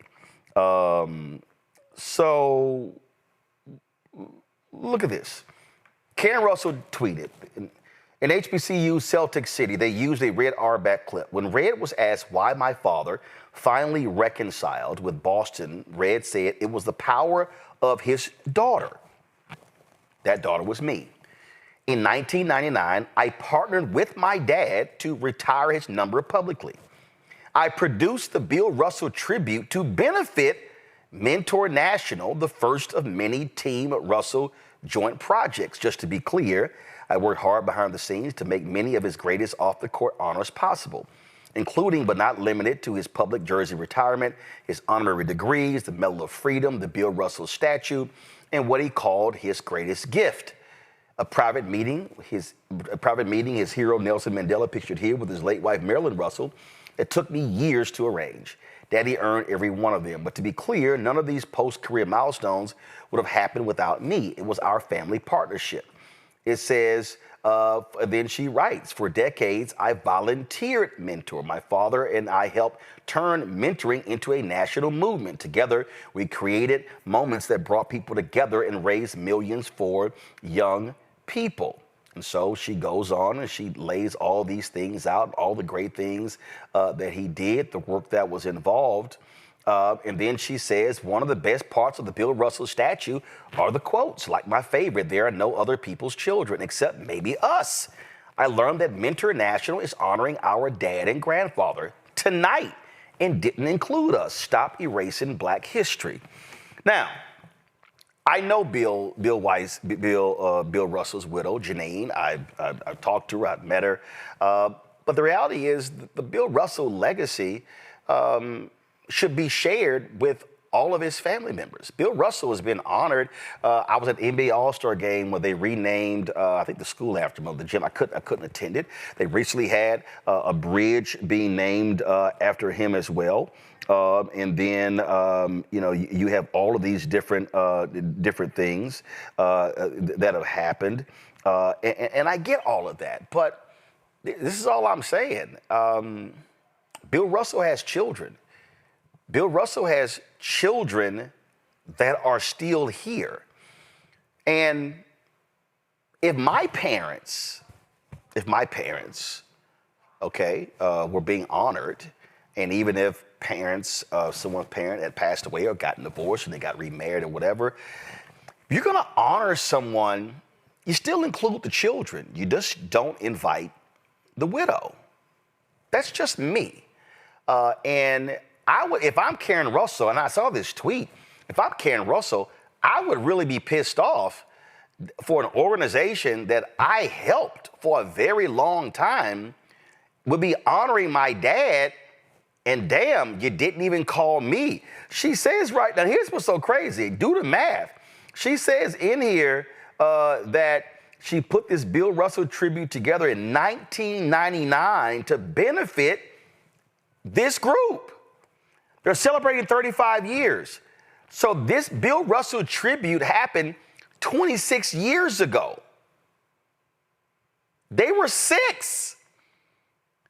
So if I'm Karen Russell, yeah, I'm probably going to be real pissed off for the organization that I helped put on the map with my dad, and then you honor my dad and you don't even invite me. That is insulting. So I don't know anything between the relationship between Janine Russell and Karen and her brother. I don't know. But this is what I will say this. If you are an organization, if you are the NBA, if you are dedicating a bridge in Boston, if you are something dealing with Bill Russell's school, if you're any group out there in America and you are trying to celebrate Bill Russell, you might want to include the Bill Russell family. And the Bill Russell family is not just his widow. The Bill Russell family is Bill Russell's widow, Bill Russell's children, Bill Russell's grandchildren. And if I was a child of Bill Russell, I would be insulted if my dad is constantly being honored and people act like I don't exist. That to me is wrong. It is wrong. It is wrong. It is wrong. And somebody needs to say it. I'll be right back. Roland Martin Unfiltered on the Black Star Network.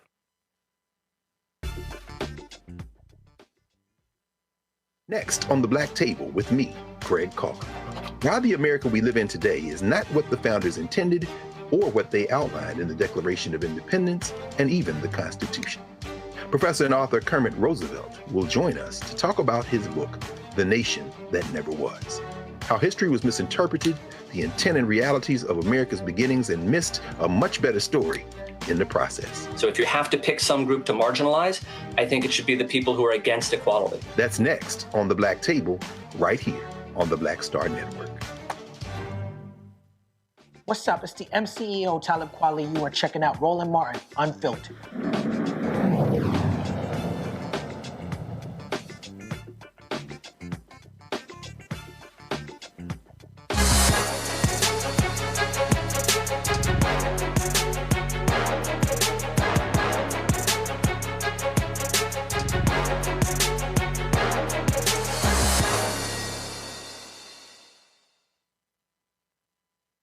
All right, y'all. Harmonic Chips wants everyone to experience pure joy in every bite of their all-natural potato chips.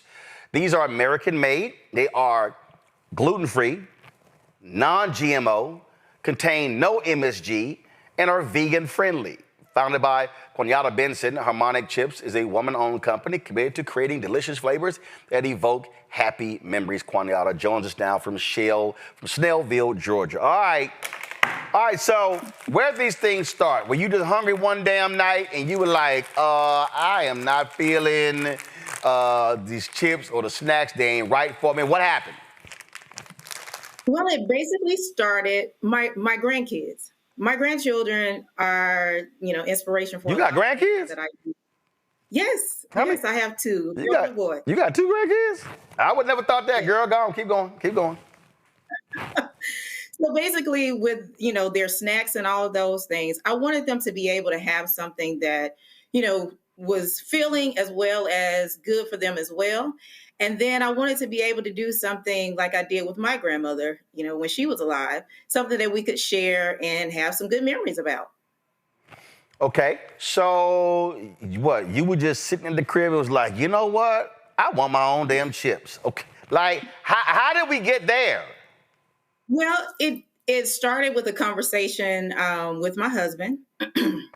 And we wanted to provide, something to, just everyday people. You didn't have to, have a whole lot of money, but you wanted something that was good for you and delicious at the same time. So did a little research and learned that, hey, there aren't any Black-owned potato chip companies, especially for woman-owned. Basically, it's just the big conglomerates or what have you. So I decided that I wanted to, provide something great for a lot of people. And not only just, for the kids or what have you, but you can join in with your friends and make great memories together. All right, so we got honey jalapeno, dill pickle, Lord, don't let my wife see those, and rosemary flavored. Okay, so how did you settle on these three? Okay, so I like spicy foods. My son likes spicy food. Okay, so I wanted to do spicy, but nothing that was going to like burn your taste buds, off. But also have that sweetness to it. So that's how honey jalapeno came about. Gotcha. Now I see right there are four. So which one am I missing? Hold up. I see it over here. Which would be? So I see the purple one. No, I got rosemary, the blue one. All right, so the blue one. Yeah, Mackenzie, you left out a bag of chips. These little people. Okay, so we got sea salt flavored. So we got four right here. And so you said they're American made? Oh yes. Right here in the good old USA. Okay. Questions from the panel. Let's see here. Let's see who's probably a chips fiend on the panel. Probably Cameron. I can't lie. I do love a good bag of chips. I had some right before the show. Very proud of this. I love to support Black-owned businesses, and I can't wait to taste the chips. I guess my question here, marketing. I'm in marketing. I work in a marketing company, and I think the story, just hearing the story as we heard about it from the show and I think is so compelling and could translate to so many different people, especially about your grandmother and that dynamic there. How are you going about selling the story of the chips and selling the story of, like I said, all the vegan and all the different the attributes of the chips, in addition to them just tasting good? How are you going about your marketing effort to really find your customers? So definitely socials. I mean, you can't do anything. I feel like you can't have a successful business without tapping into social media. So we're definitely, we have a social media presence. We're doing some online marketing as well. We also, have a lot of people giving reviews and so forth. We are in the Atlanta airport, so we're getting foot traffic that way as well. And, just trying to do utilizing every avenue possible to get the word out. Cool. Larry. Yeah, I'm a big chips person also. So question I have is in terms of what kind of growth are you expecting over the next few years? Well, the growth expected is to be in at least 2 big box, retail markets or what have you, as well as some of, your convenience stores and so forth. So right now like I said, we're in the Atlanta airport. We sell through our online store and things of that nature. We have partnered with a few wineries, a couple of coffee shops. So we're, looking to definitely expand that footprint. Mustafa. Yeah, well, congratulations so far on all the success. In our community, we have to deal with high blood pressure and a number of other things. So I noticed in some of the material I read that you talk about clean ingredients, you talk about no junk. I really appreciated that language. Could you unpack that for the viewers? Okay, so a lot of times the first thing you will notice when I say junk, if you read the label, you'll see a lot of words that you really can't pronounce and those types of things. For me, that's the first sign that, hey, there's a lot of fillers or preservatives and so forth. But with my chips, pretty much everything you've heard of. The only thing that we add in it is, what is it? I can't think of the name of it right now, but it's to prevent the spices from clumping, which Dextrin, isn't anything. I see on the dill pickle it says maltodextrin, sea salt flakes, garlic, powdered vinegar, Yes. sugar, onion, mustard seed oil, mustard seed, dill, citric acid, silicon dioxide, oil of dill weed. That's the Yes. under the dill pickle. Go ahead. Yes, sir. So, like I said, we want to use all natural ingredients and everything. So that way you're not feeling guilty when you're, if you go through an entire bag because, hey, these are some of the same spices that you have in your cabinet already. So, it's kind of like, having a good meal, if you will, right in a bag, right in a potato chip bag. So that's what we're trying to do, provide some options, again, that's delicious as well as, not harmful to, just your everyday life.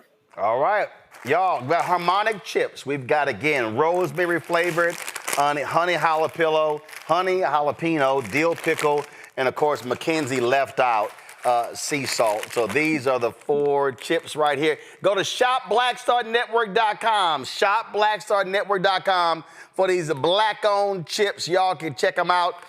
Again, these hit your taste buds and see if y'all buy these up like crazy, and they can come out with some other flavors as well. Quanietta, I appreciate it. Thanks a lot. Well, thank you so much for having me. Not a problem. All right, then. Folks, real quick break. We come back. Senator Cory Booker joins us right here. Roland Martin Unfiltered on the Black Star Network. Support the work that we do. Join our Breeding Funk fan club. Your support is critically important, y'all. Ain't nobody else featuring black-owned businesses the way we do every single week on this show in our Marketplace segment. This is how we recirculate the black dollar in our community. So if y'all want to contribute to the efforts that we do, what you need to do is go to you want to contribute via Cash App, use the Stripe QR code. You see it right here. Credit cards as well. PayPal's R Martin Unfiltered, Venmo's RM Unfiltered, Zelle, Roland at RolandSMartin.com, Roland at RolandMartinUnfiltered.com. Checks and money ordered. Make it payable to Roland Martin Unfiltered, P.O. Box 57196, Washington, D.C. 2003 7-0196. Folks, we're going to play the Afrotech commercial next. We come right back. Senator Cory Booker, who had the nerve to come on my show without a pocket square. I'll deal with that in a moment.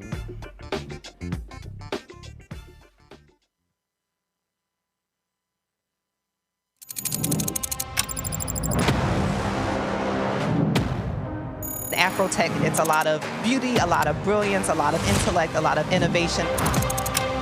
Companies that are most diverse are more profitable. We're getting culture, we're getting community, we're getting the best of the best. And not only are we here to greet each other, but we're here to network and to elevate each other. Everybody from all the major tech companies here, and that means that now everybody's in the same domain.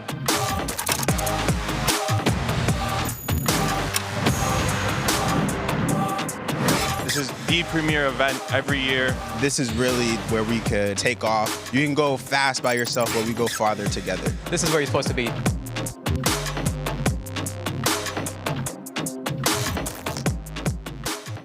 Melanie Campbell, National Coalition on Black Civic Participation and Black Women's Roundtable. And we are watching Roland Martin Unfiltered all day, every day, 24/7. Spread the word.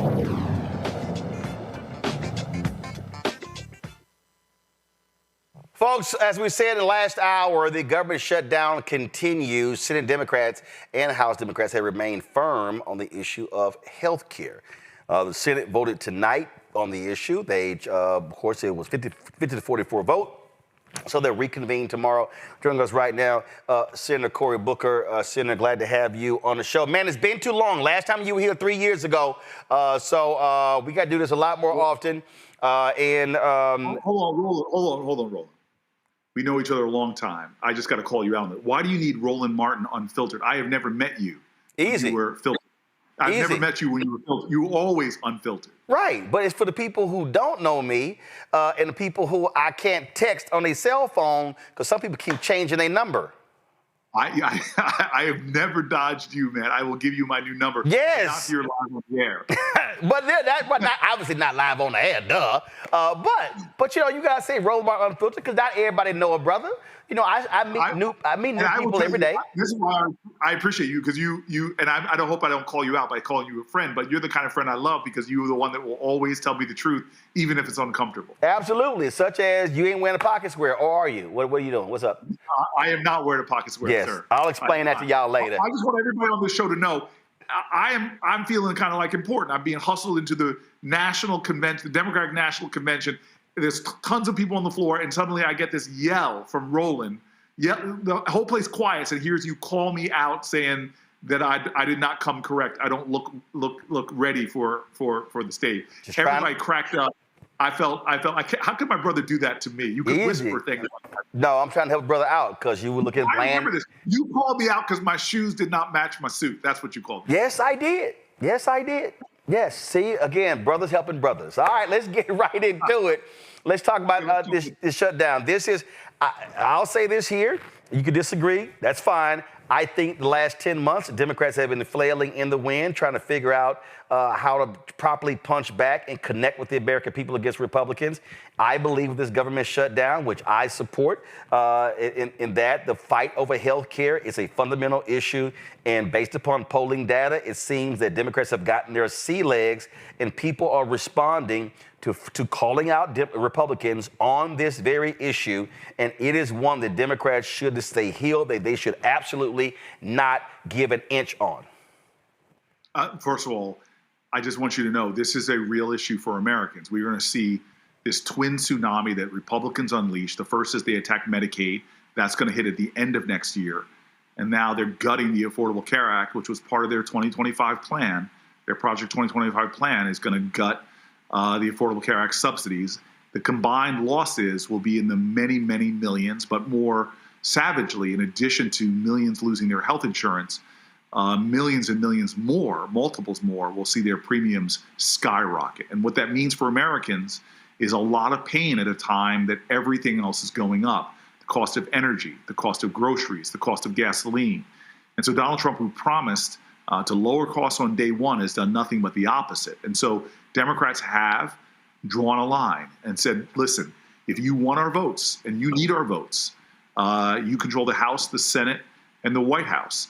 But your responsibility is to pass a budget. You're not going to get our votes unless you do something about this crisis of your creation that's going to cause pain to tens of millions of Americans. And what we're seeing a lot more robust talking on this, communicating. And go live to my iPad right now. Congresswoman Jasmine Crockett is live on YouTube with her quarterly update on this government shutdown. We're seeing the messaging absolutely improve. I actually saw a lot of people, frankly, saying that a video that Senator Chuck Schumer put out was an excellent video. Hadn't heard that all year. And so take us inside. You know, was there a coming to Jesus moment to get Democrats to understand that they've got to communicate better with the people to understand what is going on and not sort of talk at 30,000 feet in Capitol Hill language? Well, look, I went to Chuck, and you know this, last Congress, and said Democrats have a problem. They don't realize that most Americans get their media through their handheld devices.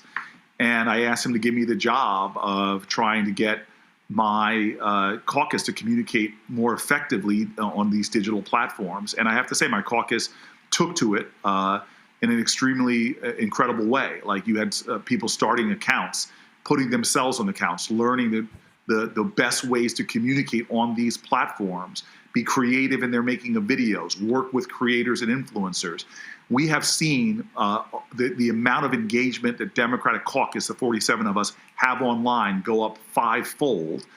Millions and millions more followers. For the first time, we passed Republican senators in the amount of engagement we're getting online. And so this storm, this healthcare crisis, hit at the right time where Democrats really have been peaking in their ability to communicate. And I'm very glad to see millions and millions of people engaging with senators in a direct way on their platforms, where senators are laying it plain that Donald Trump is coming after your health care.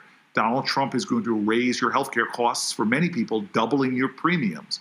That Donald Trump, who gave tax cuts to the wealthiest of Americans, all while raiding your subsidies and resources you have for your family.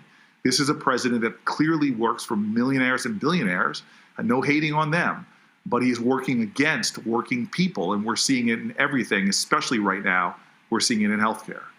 When we talk about what we're seeing, I did a video back in January after inauguration that I said what we're seeing right now is a massive effort to defund Black America from Donald Trump and these MAGA folks. They are attacking every single thing. They're attacking Black education. They're attacking books. They're forcing companies to pull back billions of dollars in DEI commitments. They are attacking, look at 300,000 Black women out of jobs. You look at Black men, Black youth out of jobs. You look at the attack on everything. And what we are seeing, this is real. This is a significant threat to the future of Black America. And I'll tell you, Senator, and I had text your old number, then your staff was monitoring. I was really pissed off when you had one of your colleagues, Senator Eric Schmidt, who gave what I call one of the most racist speeches ever, where he gave a speech to Peter Thiel's group that said that essentially this country is ours. Our ancestors founded it for us and only for us. And it was, I hit a number of Democrats who didn't say anything. We are dealing with people who do not want Black and brown people in this country. And the attack on Black and brown people is clear from Republicans. So I'm going to say this very plainly. Black folks have been at the center of every movement for social justice, for economic opportunity, for healthcare, for strength. I mean, you look at our history, Black people have been a part of making America, America for more people, not just Black people, but from the labor movement to the suffrage movement. You see African Americans at the center of making America live up to its promise for more Americans. And so this idea that we are divisible, that we could separate Black folks from America is outrageous. And I'm seeing exactly like you said, you ran through the data very quick, but Black unemployment, the attack on Black artists and Black writers, the firing of Black employees from federal jobs who've been there, career employees, for trumped up reasons. When he got rid of the head librarian, the first time it had ever been a Black woman, saying that she was putting inappropriate materials out for lending to children when the Library of Congress doesn't even lend to children. It's a reality that just is painful. So I mean, look, trying to fire the Black president at George Mason, who's been doing a hell of a job. I mean, they are going after Black folks left and right. But I want to say this again. James Baldwin said this so eloquently when they came after Angela Davis, wrongfully. He said, if they come for you in the morning, then they're going to come for me at night. So understand that what Donald Trump is doing is a threat to everyone. What he's doing in immigration is a threat to everyone. What he's doing to free speech is a threat to everyone. Black folks are a canary in the coal mine. And his attacks on African Americans is an attack on the Constitution itself. And when you erode the rights of some people, you affect the rights of all people. And we've got to understand in this country more than ever that we're all in this together. And a president who singles out Black folk in the way that he's doing, that literally comes after our communities, our culture, our artists, our scientists, our engineers, our universities. When he comes after Black folks like he is doing, he is threatening the well-being, not just of Blacks, but of all of America. But they don't think it's all of us. They do believe it's for them. I talked about this last month, and I played the whole speech. This is just 1 minute and 36 seconds. And listen, a lot of Democrats wouldn't touch it. The CBC put out a small statement. It was no big deal. I don't know if the DNC did anything. I hit Ken Martin about it. But when I saw this, and I said, wait a minute, this is a sitting United States senator. They just gerrymandered Emmanuel Cleaver's seat in Missouri. And this is a man who sits in the same chamber with you. who said this in 2025, just last month. Roll it. The Continental Army soldiers dying of frostbite at Valley Forge. The Pilgrims struggling to survive in the hard winter soil of Plymouth. The pioneers striking out from Missouri for the wild and dangerous frontier. The outnumbered Kentucky settlers repelling wave after wave of Indian war band attacks from beyond the stockade walls. All of them will be astonished to hear that they were only fighting for a proposition. They believed they were fighting for a nation, a homeland for themselves and their descendants. They fought, they bled, they struggled, they died for us. They built this country for us. America, in all its glory, is their gift to us, handed down across the generations. It belongs to us. It's our birthright. It's our heritage, our destiny. If America is everything and everyone, then it is nothing and no one at all. Senator, he said for us, he is not talking about you and I. Yeah, but what about this is surprising to you? No, it's not surprising to me at all. I wrote the book called White Fear. It's not surprising.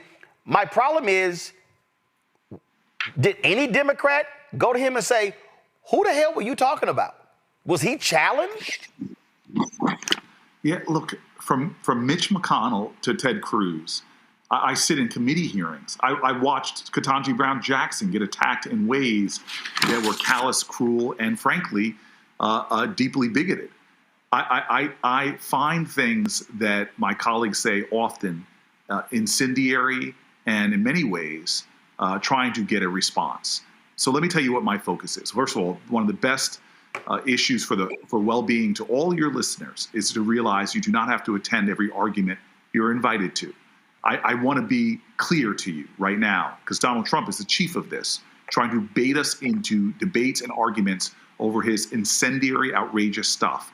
All that's distracting us from the deeper fight that's going on right now is that I've got hundreds and hundreds of thousands of people in my state, including African Americans, that have their health care under threat. And so these are the fights that I'm focused on right now. And it doesn't mean that I don't step out and condemn what people say, and I have done that on many things. But I'm telling you right now, and in fact, I don't have to tell you because you reported on it, that part of their strategy is to overwhelm us, to give us so much stuff that we spend all of our time reacting and not being proactive. My focus right now is the fight to keep the health care of millions of Americans, and in particular, the hundreds of thousands of people in New Jersey who are going to lose their health care. I have three panelists. I want a question from each one of them. Your folks told us we had 20 minutes, and so they're giving us a 2-minute. I'm not sure why, because that's not how my clock is looking. So if I can get those questions, I would greatly appreciate it. I can come in there in studio. Where are you recording this? No, I'm live on my show. My studio. I'm at 16th and K. Matter of fact, you should come to see this black-owned. Look, there's no other studio like this. The color. Trust me, there's nothing like. Turn the camera around. Since he ain't been here, come on, turn the camera around. Look at this. I want to see the whole thing. Look at this. You got Harry Belafonte, Ida B. Turn the lights up. Turn the lights up so he can see. You got Ida B. Wells. Look at the artwork. Harry Belafonte, James Baldwin. Man, forget MSNBC, CNN, Fox News. It don't get any blacker than this. Look, I got Obama on the wall over there. I got MLK on the wall. We've got everybody in here. So this is what I want to say. This is what I want to say for your listeners, because I appreciate this about you. It is not just the symbols that you put up. It's the substance you bring, even when nobody is watching. There's been a number of times that you've come into a room. You and I have been in the same room on opposite sides of the table. You're with the journalists. I'm with the senators. And the same person you are on TV, fighting for African Americans, fighting for the issues our people care about, even behind closed doors. So anybody could put posters of Malcolm X on their walls, and Lord knows a lot of people do. But when nobody's looking, they're not standing up and fighting like you do for folks. So I just want you to know that's why I will always respect you, always heed your call, even though you lost my number. I ain't lose your number. You changed your number. We ain't gonna go here. Even though you called me out, even though back then I was single too, you were calling me out. I know you engaged. I know you engaged. I'll have a conversation with her later. But let me. I got to get my questions in. Mustafa, please. What's your question for Senator Cory Booker? Well, Senator Booker, it's good to see you. We travel a lot of roads. It's great to see you, man. It's great. And you put the pocket in square. I'm going to just tell you, you're being a little bit of a brown nose to the host. No. He's an alpha. He's a fellow alpha. It's a smart man. Senator Booker, it's good to see you. We've been. I'll ask you a question on one condition, man. When my book comes out in a few months, you'll put me up at least for one shot and all that, and those incredible books by Black authors you got up. Oh, without a doubt, that's not a problem. Okay, all right. So we've been a lot of places together. Can you in this moment, there's all these impacts that are happening to our community. Can you talk a little bit about what your North Star looks like for Black folks? I know you embrace everyone in the country, but we're talking about Black folks. No, but I'm the only senator, to my knowledge, that lives in a Black community, in a majority Black city. You talk about your room. I keep this map up right there above the continent of Africa because I'm on the subcommittee. But above that is the Central Ward of Newark, New Jersey, the first people to ever elect me. And I don't forget the people that first put me into public service in the position I am right now. So this is my North Star. For African Americans right now, to live in a country where every African American child has access to great health care, every African American family has access to great health care, where every African American family who works hard doesn't find themselves with constant gnawing economic insecurity because their paychecks don't go far enough, where they can actually afford rent, where the harder they work and the more they apply their genius, the more rewards they get. They don't find themselves in poverty traps, where the educational system serves their genius and gives generation after generation chances to make out of themselves what their ancestors dream of. And then finally, you and I know this, is where part of that vision of health and well-being includes healthy food, access to nutritious food, free of environmental toxins, where a child doesn't have their entire future upended because they live in a nation that is toxic, or a community or a neighborhood that's toxic. Toxic air, toxic soil, toxic food. Larry. Yes, Senator Booker, thank you for taking time. I must say that I was born in Camden, New Jersey. Still have a lot of family in New Jersey and across the bridge in Philadelphia also. So my question was, I want to talk about redistricting, and we saw what's happened in the last couple months in states throughout the country. We talked about it in this show tonight. And can you talk a little bit about particularly with Black political power in terms of the number of possibly, particularly Black congressional districts could be eliminated, and the impact that will have on Black political power in the future? Yeah, well, it's no longer, that is happening. That is happening. A lot of these states that are now rushing to redistrict are targeting African-American representatives and doing what I've seen in a lot of cities, where they take a Black community and they parse them out like pieces of the pie to dilute African-American votes and African-American representation. And so this, to me, is why when the Supreme Court guts the Voting Rights Act, when the Supreme Court guts the fundamental protections that African Americans have, it's what then makes us vulnerable to what I think is a bigoted targeting of legislators that are trying to undermine equal representation. Cameron Trimble, the youngster on the panel. How you doing, Senator? Cameron Trimble here. Boy, I just told your name. You ain't got to repeat your name. Go ahead and ask your question. I want to know where he's from. From Cleveland, Ohio, but here in Washington, D.C. I had the honor of serving as President Biden's Director of Digital Engagement for the first 2 years. And so my question is squarely there. With you mentioned the five-fold increase of digital engagement kind of across platforms. But as we see the landscape of digital, especially social media, changing with TikTok and what we don't know is going to happen there. Obviously, all the bots and how how so many different things on our side have been either shadow banned or suppressed. Have you really spearheaded or doing planning with you and your colleagues across the party, not just in the Senate, how we can look to fight back against that in these upcoming elections? Because we can't take for granted, just because we can accumulate followers and we can accumulate interest now, that the algorithms in the playing field which is rapidly evolving.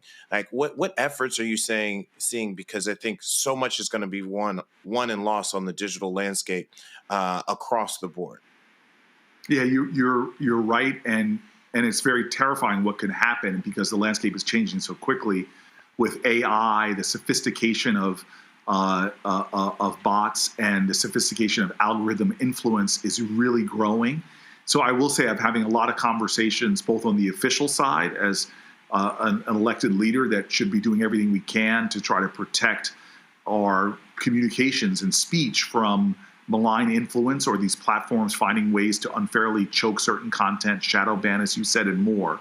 But I'm also thinking about this on the political side of how do you run elections in this new environment, because just the Obama era, all the innovations that were thought the Democrats were seen then to be on the cutting edge, well, we're well behind the game right now as a party and have a lot of catch up to do. And so I am doing a lot of meetings with people that are with the party that are investing in this space and trying to not only play good defense versus bot farms and all these other things that are undermining these platforms and our influence and our voices, but start to play offense as well so that we can get our messaging out there and seen by wider and broader audiences. And I will tell you this, bringing this back full circle to Roland, is we who, many of us live as African Americans in the culture on certain platforms and engaging, it started back in the old days with Black Twitter, but now it's evolved in a much bigger way.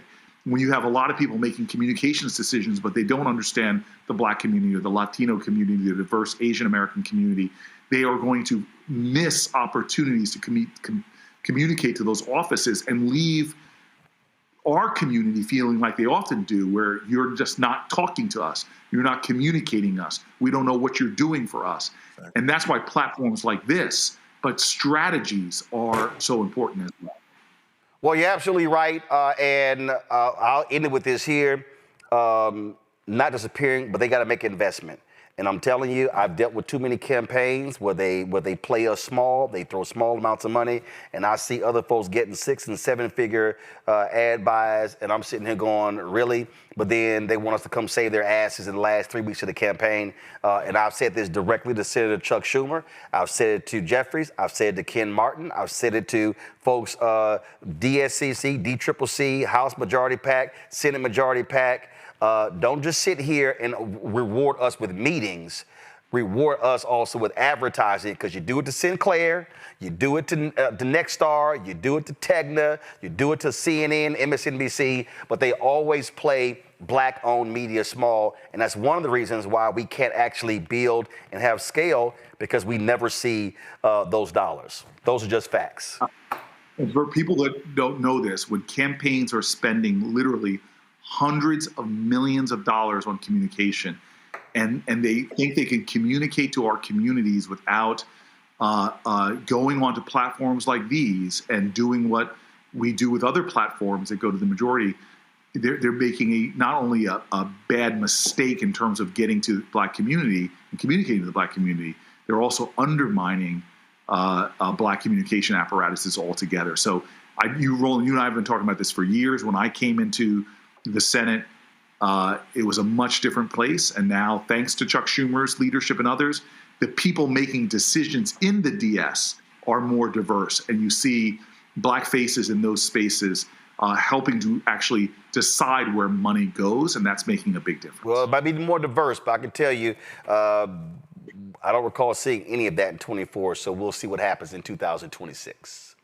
Okay, man. All right. Well, I'm running in 26, so let's talk about it. All right, Senator, we appreciate it. Send me a text, and let's have you back on, and then we'll have you in studio. Let me know when your book comes out as well. I appreciate you, man. Thank you. All right, thanks a bunch. Folks, we end the show on a sad note. Grammy-winning R&B artist D'Angelo has passed away at the age of 51 years old due to pancreatic cancer. He kept it quiet just among his family. He was born Michael D'Angelo Archer. Rose to fame in the 1990s with his groundbreaking debut album, Brown Sugar. The hit single, Lady, peaked at number 10 on the Billboard Hot 100 in March of 1996, spending 20 weeks on the charts. He reached even greater success with his 2000 sophomore album, Voodoo, which debuted at number 1 on the Billboard 200 and earned the Grammy Award for Best R&B Album. Its lead single, Untitled, How Does It Feel, also won a Grammy for Best Male R&B Vocal Performance.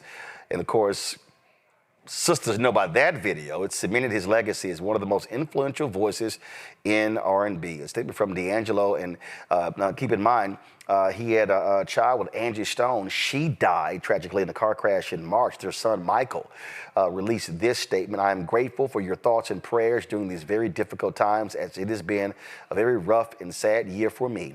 I ask that you please continue to keep me in your thoughts, as it will not be easy. But one thing that both my parents taught me was to be strong. Of course, he said, I intend to do just that. As I said, Angie Stone, she passed away in a crash while she was traveling in Alabama in March. I'm going to go to you, Larry, first. It's unmistakable when you talk about the impact of D'Angelo. Did not put out a ton of work, but extremely influential. Remember that black male anthem, You Will Know. That pulled together a plethora of black male singers. That was written and produced by D'Angelo as well. Yeah, it's really hit hard when I heard the news today, Roland. Like a lot of folks, D'Angelo, that neo soul period, along with him and Erykah Badu, Jill Scott, Maxwell, others, was really important time for me as a young adult in terms of the music. But you're right, his impact on R&B and soul music is unquestionable and he's going to be missed. I remember a few months after, his album came out in 95, seeing him in DC, and the crowd and the vibes. And like I said, for a lot of black men, in terms of that balance, in terms of love for black women, but also the soul and also how we could be, vulnerable at the same time. So his music will be missed. And like a lot of black folks, I was really broken about it today. Mustafa. D'Angelo's music was pure. It actually touched your soul, and that's the reason that it will live forever. I hope that the lesson also here is that we continue to die disproportionately from pancreatic cancer. We die at the highest numbers. And I hope that, even though we've lost this magnificent brother, that because of that loss, folks will go out, make sure they're taking care of their health and making sure that they're getting tested. Absolutely. Cameron. This definitely hit home for me. I was squarely in my youth in high school and college when Brown Sugar came out, and then when Voodoo came out, and saw that real world effect. He came to Howard Homecoming while I was there. But one thing I will say is in the recent pandemic, in the Versus series, I'm so glad he got to get his flowers again. Not that he ever lost them. But it was really good to see him be able to perform on a global stage again one time and reconnect to his music. And I think one lesson from his music, or from his career, as you mentioned, he didn't put out a lot of albums. I think he maybe put out 3. Yeah, because he took off a significant period, about 5 years. So he took off a lot of time as well, like a lot of artists do. But go ahead. But when you see the impact of how much you can do with such powerful music. I mean, Brown Sugar, if you look at my title right now, is still in my definitely top 10 R&B albums. I listen to Jones in My Bone, Cruising. I know it might be blasphemous, but I listen to that more than I listen to the Smokey Robinson version. Maybe that's just my generation. But for what he was able to do, his voice, his soul, his instrumentation, his artistry, I've been able to see him at least 3 times perform in my life. I'm really sad, and prayers to his family and all his fans. This is a statement that was put out by Lauryn Hill. And she posted this: I regret not having more time with you.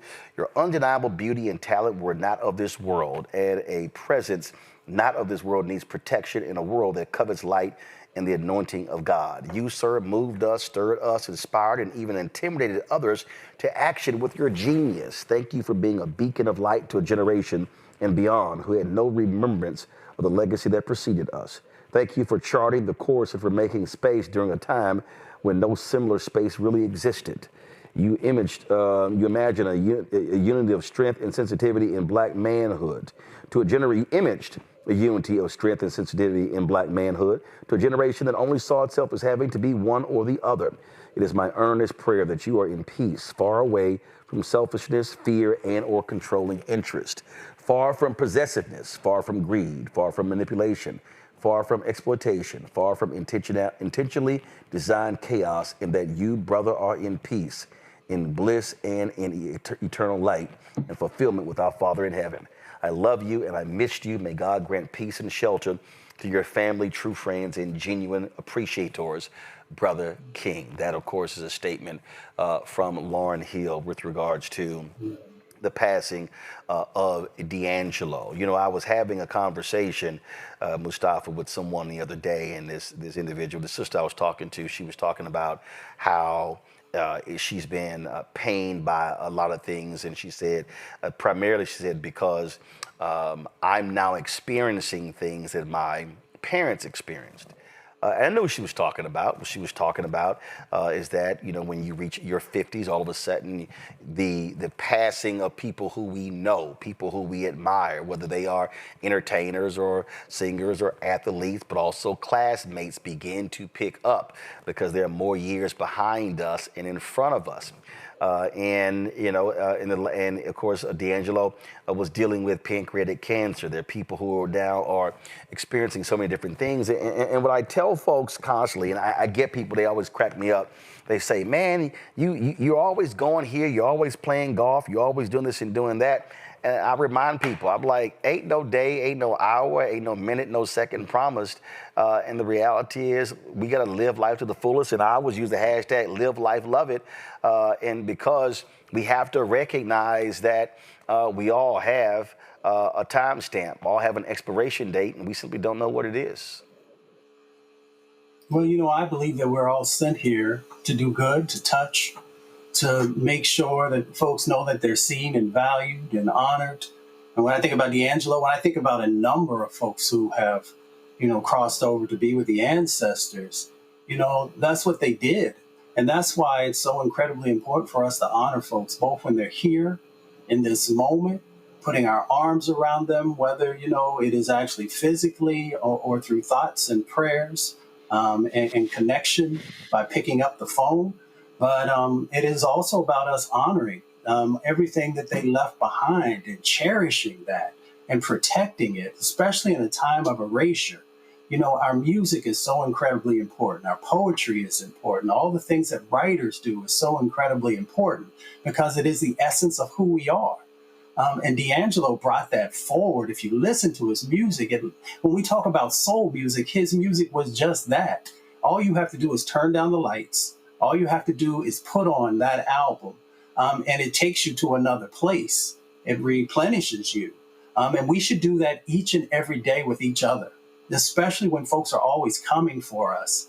I always want Black folks to truly love Black folks. We talk about that, but we don't always put it into action. So, you know, hopefully this is a remembrance of how, not only how special we are, not only of our Black excellence and beauty, but also that we need to live it each and every day. Because as you said, one day there will be an expiration, but the expiration doesn't have to end who we were and what we gave back to our people and to future generations. And at that point, Larry, I think it's so important because the one thing about music, but it's not just even music, we now live in a visual world, and those words can live on and on and on. Andrew Young, Ambassador Young, accidentally texted me the other day, and I was like, yo, is it a butt dial? What happened? I hit him, and we had a brief chat. But he always says Dr. King was assassinated April 4th, 1968. He said, but literally, he said physically he's not here, but he still lives with us every day because somewhere in the world, he's being talked about, his speeches are being played, his books are being read. He said, so the reality is, he said, Martin has been living with us every single day since the day that he was physically taken from us. And that's also the power of music when an artist passes away. Yeah, absolutely. And it's funny you mentioned that because D'Angelo reminded me of one of my Philly, famous musicians, Teddy Pendergrass, in terms of sensuality in his lyrics and his appeal to women. But you're right, Roland. His music will live on, and his music will influence generations of musical artists long after we're gone. And that's the legacy that musicians can leave that many of us could never understand. But his legacy is without question, and he will continue to live on. And let's listen to his music in the car or wherever we are, working out, etc. And I send my condolences to his son. And Cameron, to the point you made earlier, listen, artists learn from other artists, so there's no doubt you're going to have a generation of artists that looked at D'Angelo, how he did music, how he produced, that voice, the writing, the instrumentation, and say, hey, man, I could gain inspiration from that. I agree. I think it was his instrumentation. It was he had a distinct voice. I think there is something to be said about him taking those breaks, touring, and then taking time to refill his creative energy, and then come back with another amazing classic and hit. That I know the modern music times in this digital age, it's harder to do. But it might, like they said, there's something over quality over quantity. And then one thing, I mean, I know we jokingly alluded to it, that Untitled, How Does It Feel?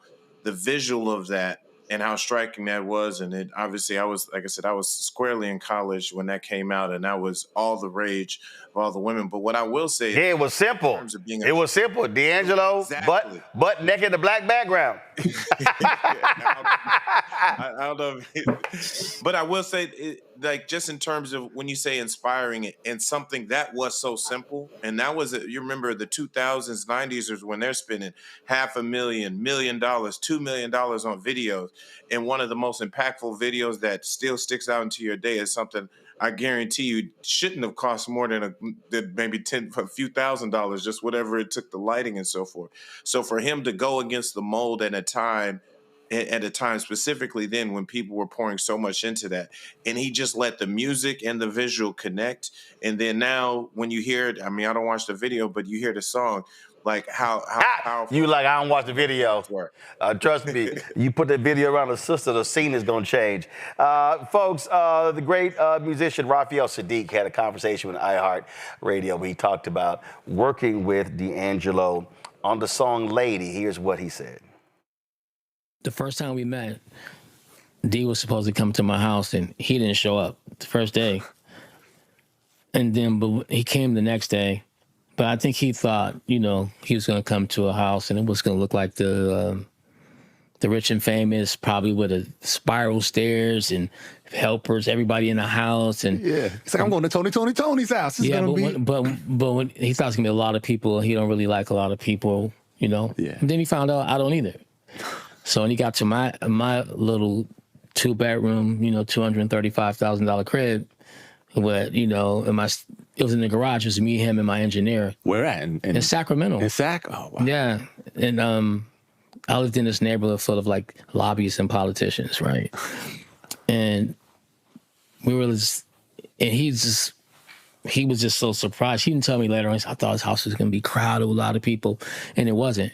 And so I started playing Lady. That's the first thing we worked on was Lady. Wow. You had that already? Yeah. Wow. I had the idea because it was supposed to be for Tony's record. The idea, but for like House of Music maybe or something? Yeah, they didn't like it. They didn't like the initial idea. They never heard it, what it was going to be. Okay. Neither did I. But I played the guitar riff for D'Angelo, and he said, I like it. I said, cool. So I was going to call somebody over to play my guitar parts over. He said, no, you should leave what you did. And that's the first time my guitar playing ever got on the record. Wow. Ever got on the record, yeah. So, but I think how we came up with it, we figured it out. We were playing, and we were playing behind the beat, but I think we were just really trying to lock something in. And so he would fall back and he would start laughing, then I would fall back and we started kind of smiling and laughing, and it we just kept going back and forth, but not talking about it, and it became sort of the style of his record. But that's the way he sings, that's the way he plays. Wow. And it was just natural for him, but he's a Dilla fan. Yeah. And so then, I'm a Dilla fan too, so I figured it out later. We were just mocking Dilla. Really? That early? Early on? I think Dilla was the first one. Okay. Or we heard it through hip hop. Yeah, right. Maybe right. just not Far Dilla. Side records. Maybe we heard it on some Wu-Tang records. Maybe we heard it on some Tribe records. Yeah. I love hip hop. Yeah. Right? So I think both our love for the Hawk is in gospel and hip hop and rock and songwriting. It was just the perfect storm at the right. Jalone passed away at the age of 51 due to pancreatic cancer. So the condolences go to his family, loved one, and millions of fans across the world. Cameron, Larry, Mustafa, I appreciate y'all being on today's show. Thank you so very much. Folks, that is it for us. Don't forget, Thursday, we will be broadcasting live on the campus of Virginia State University. That's right. We'll be, of course, doing what we do, talking about the critical races coming up in the November election. It's going to be a packed house. We want to see the students there. We're going to be in full force with our production. Looking forward to being on the campus of Virginia State University Thursday, live 6 to 8 p.m. Eastern. The public is invited, so look forward to having you there. Folks, support the work that we do. Join our Bring the Funk fan club. Again, your dollars are critically important for us to do the work we do. And then what we want is, of course, our fans. If 20,000 of our fans contribute on average $50 each a year, that's $4.19 a month, 13 cents a day, goes to support this show, the other shows of the network. We're launching 2 new shows this year before the end of December. So really looking forward to that. So your help is needed right here. So if you want to contribute via Cash App, go to use the Stripe QR code. Just hit right here, bottom left-hand corner. You got Cash App. Use that. Also credit cards. PayPal's R Martin Unfiltered. Venmo's RM Unfiltered. Zelle. Roland at RolandSMartin.com. Roland at RolandMartinUnfiltered.com. Download the Check Some Money order. P.O. Box 57196, Washington, D.C. 20037-0196. Make the checks out to Roland Martin Unfiltered. Download the app. Black Side Network app, Apple phone, Android phone, Apple TV, Android TV, Roku, Amazon Fire TV, Xbox One, Samsung Smart TV. Be sure to get a copy of my book, White Fear, How the Browning of America is Making White Folks Lose Their Minds, available bookstores nationwide. Get the audio version I read on Audible. If you want to get our Roland Martin Unfiltered Black Star Network swag, go to shopblackstarnetwork.com. You can get it all right there. T-shirts, hoodies, wall art, mugs, and all kind of other stuff. So check it out. If you want to get our black-owned products, like our Harmonic Chips, you see them right here. The products, all these products are on our site right here as well. Go to the website, shopblackstarnetwork.com. Support our black-owned businesses, y'all. Support our black-owned businesses. And, of course, download the app Fanbase, okay? Get the app. And if you want to invest, go to startengine.com/fanbase, startengine.com/fanbase. Get more information. Shout out to Jackson State. They are #1 in the swag football, so I'm rocking their shirt today. I got this when I gave the commencement address at Jackson State. And so was rocking this shirt here. And so y'all tell me what HBCU I should wear tomorrow. But remember, I only wear shirts or gear of HBCUs where I've actually been to. So Virginia State, let's see here. What did I have for Virginia State? Oh, they gave me a jacket. I need a shirt. I need a Virginia State sweatshirt and a t-shirt so I can wear in the summer. So I got but they gave me a jacket. It get a little hot, y'all, on this show in a jacket. So I'll see if I can rock that tomorrow. So we'll see what happens. And Oakwood University, hey, y'all, tell Oakwood they got to send me some gear. I spoke there in the chapel years ago, and I remember y'all, Oakwood don't have no meat on campus. Lord have mercy, they totally vegetarian. Y'all know them people were just fiending for a 3-piece. Anyway, Oakwood, y'all need to send me some gear so I can rock it on the show. Congrats to your new president. Y'all, that's it. I'm going to see y'all tomorrow. Hey, had a great time at the Brian Jordan Celebrity Golf Classic. I'm going to have that video of Brian talking about the great work that they do. They do some amazing work. We're going to have that for you as well. And then we got the recap, man, of the Chris Tucker Golf Tournament, Alex English. Man, we got some funny stuff to show y'all. And so look forward to sharing that with y'all as well. Y'all, that's it. I'm going to see y'all tomorrow right here, Roland Martin Unfiltered on the Black Star Network.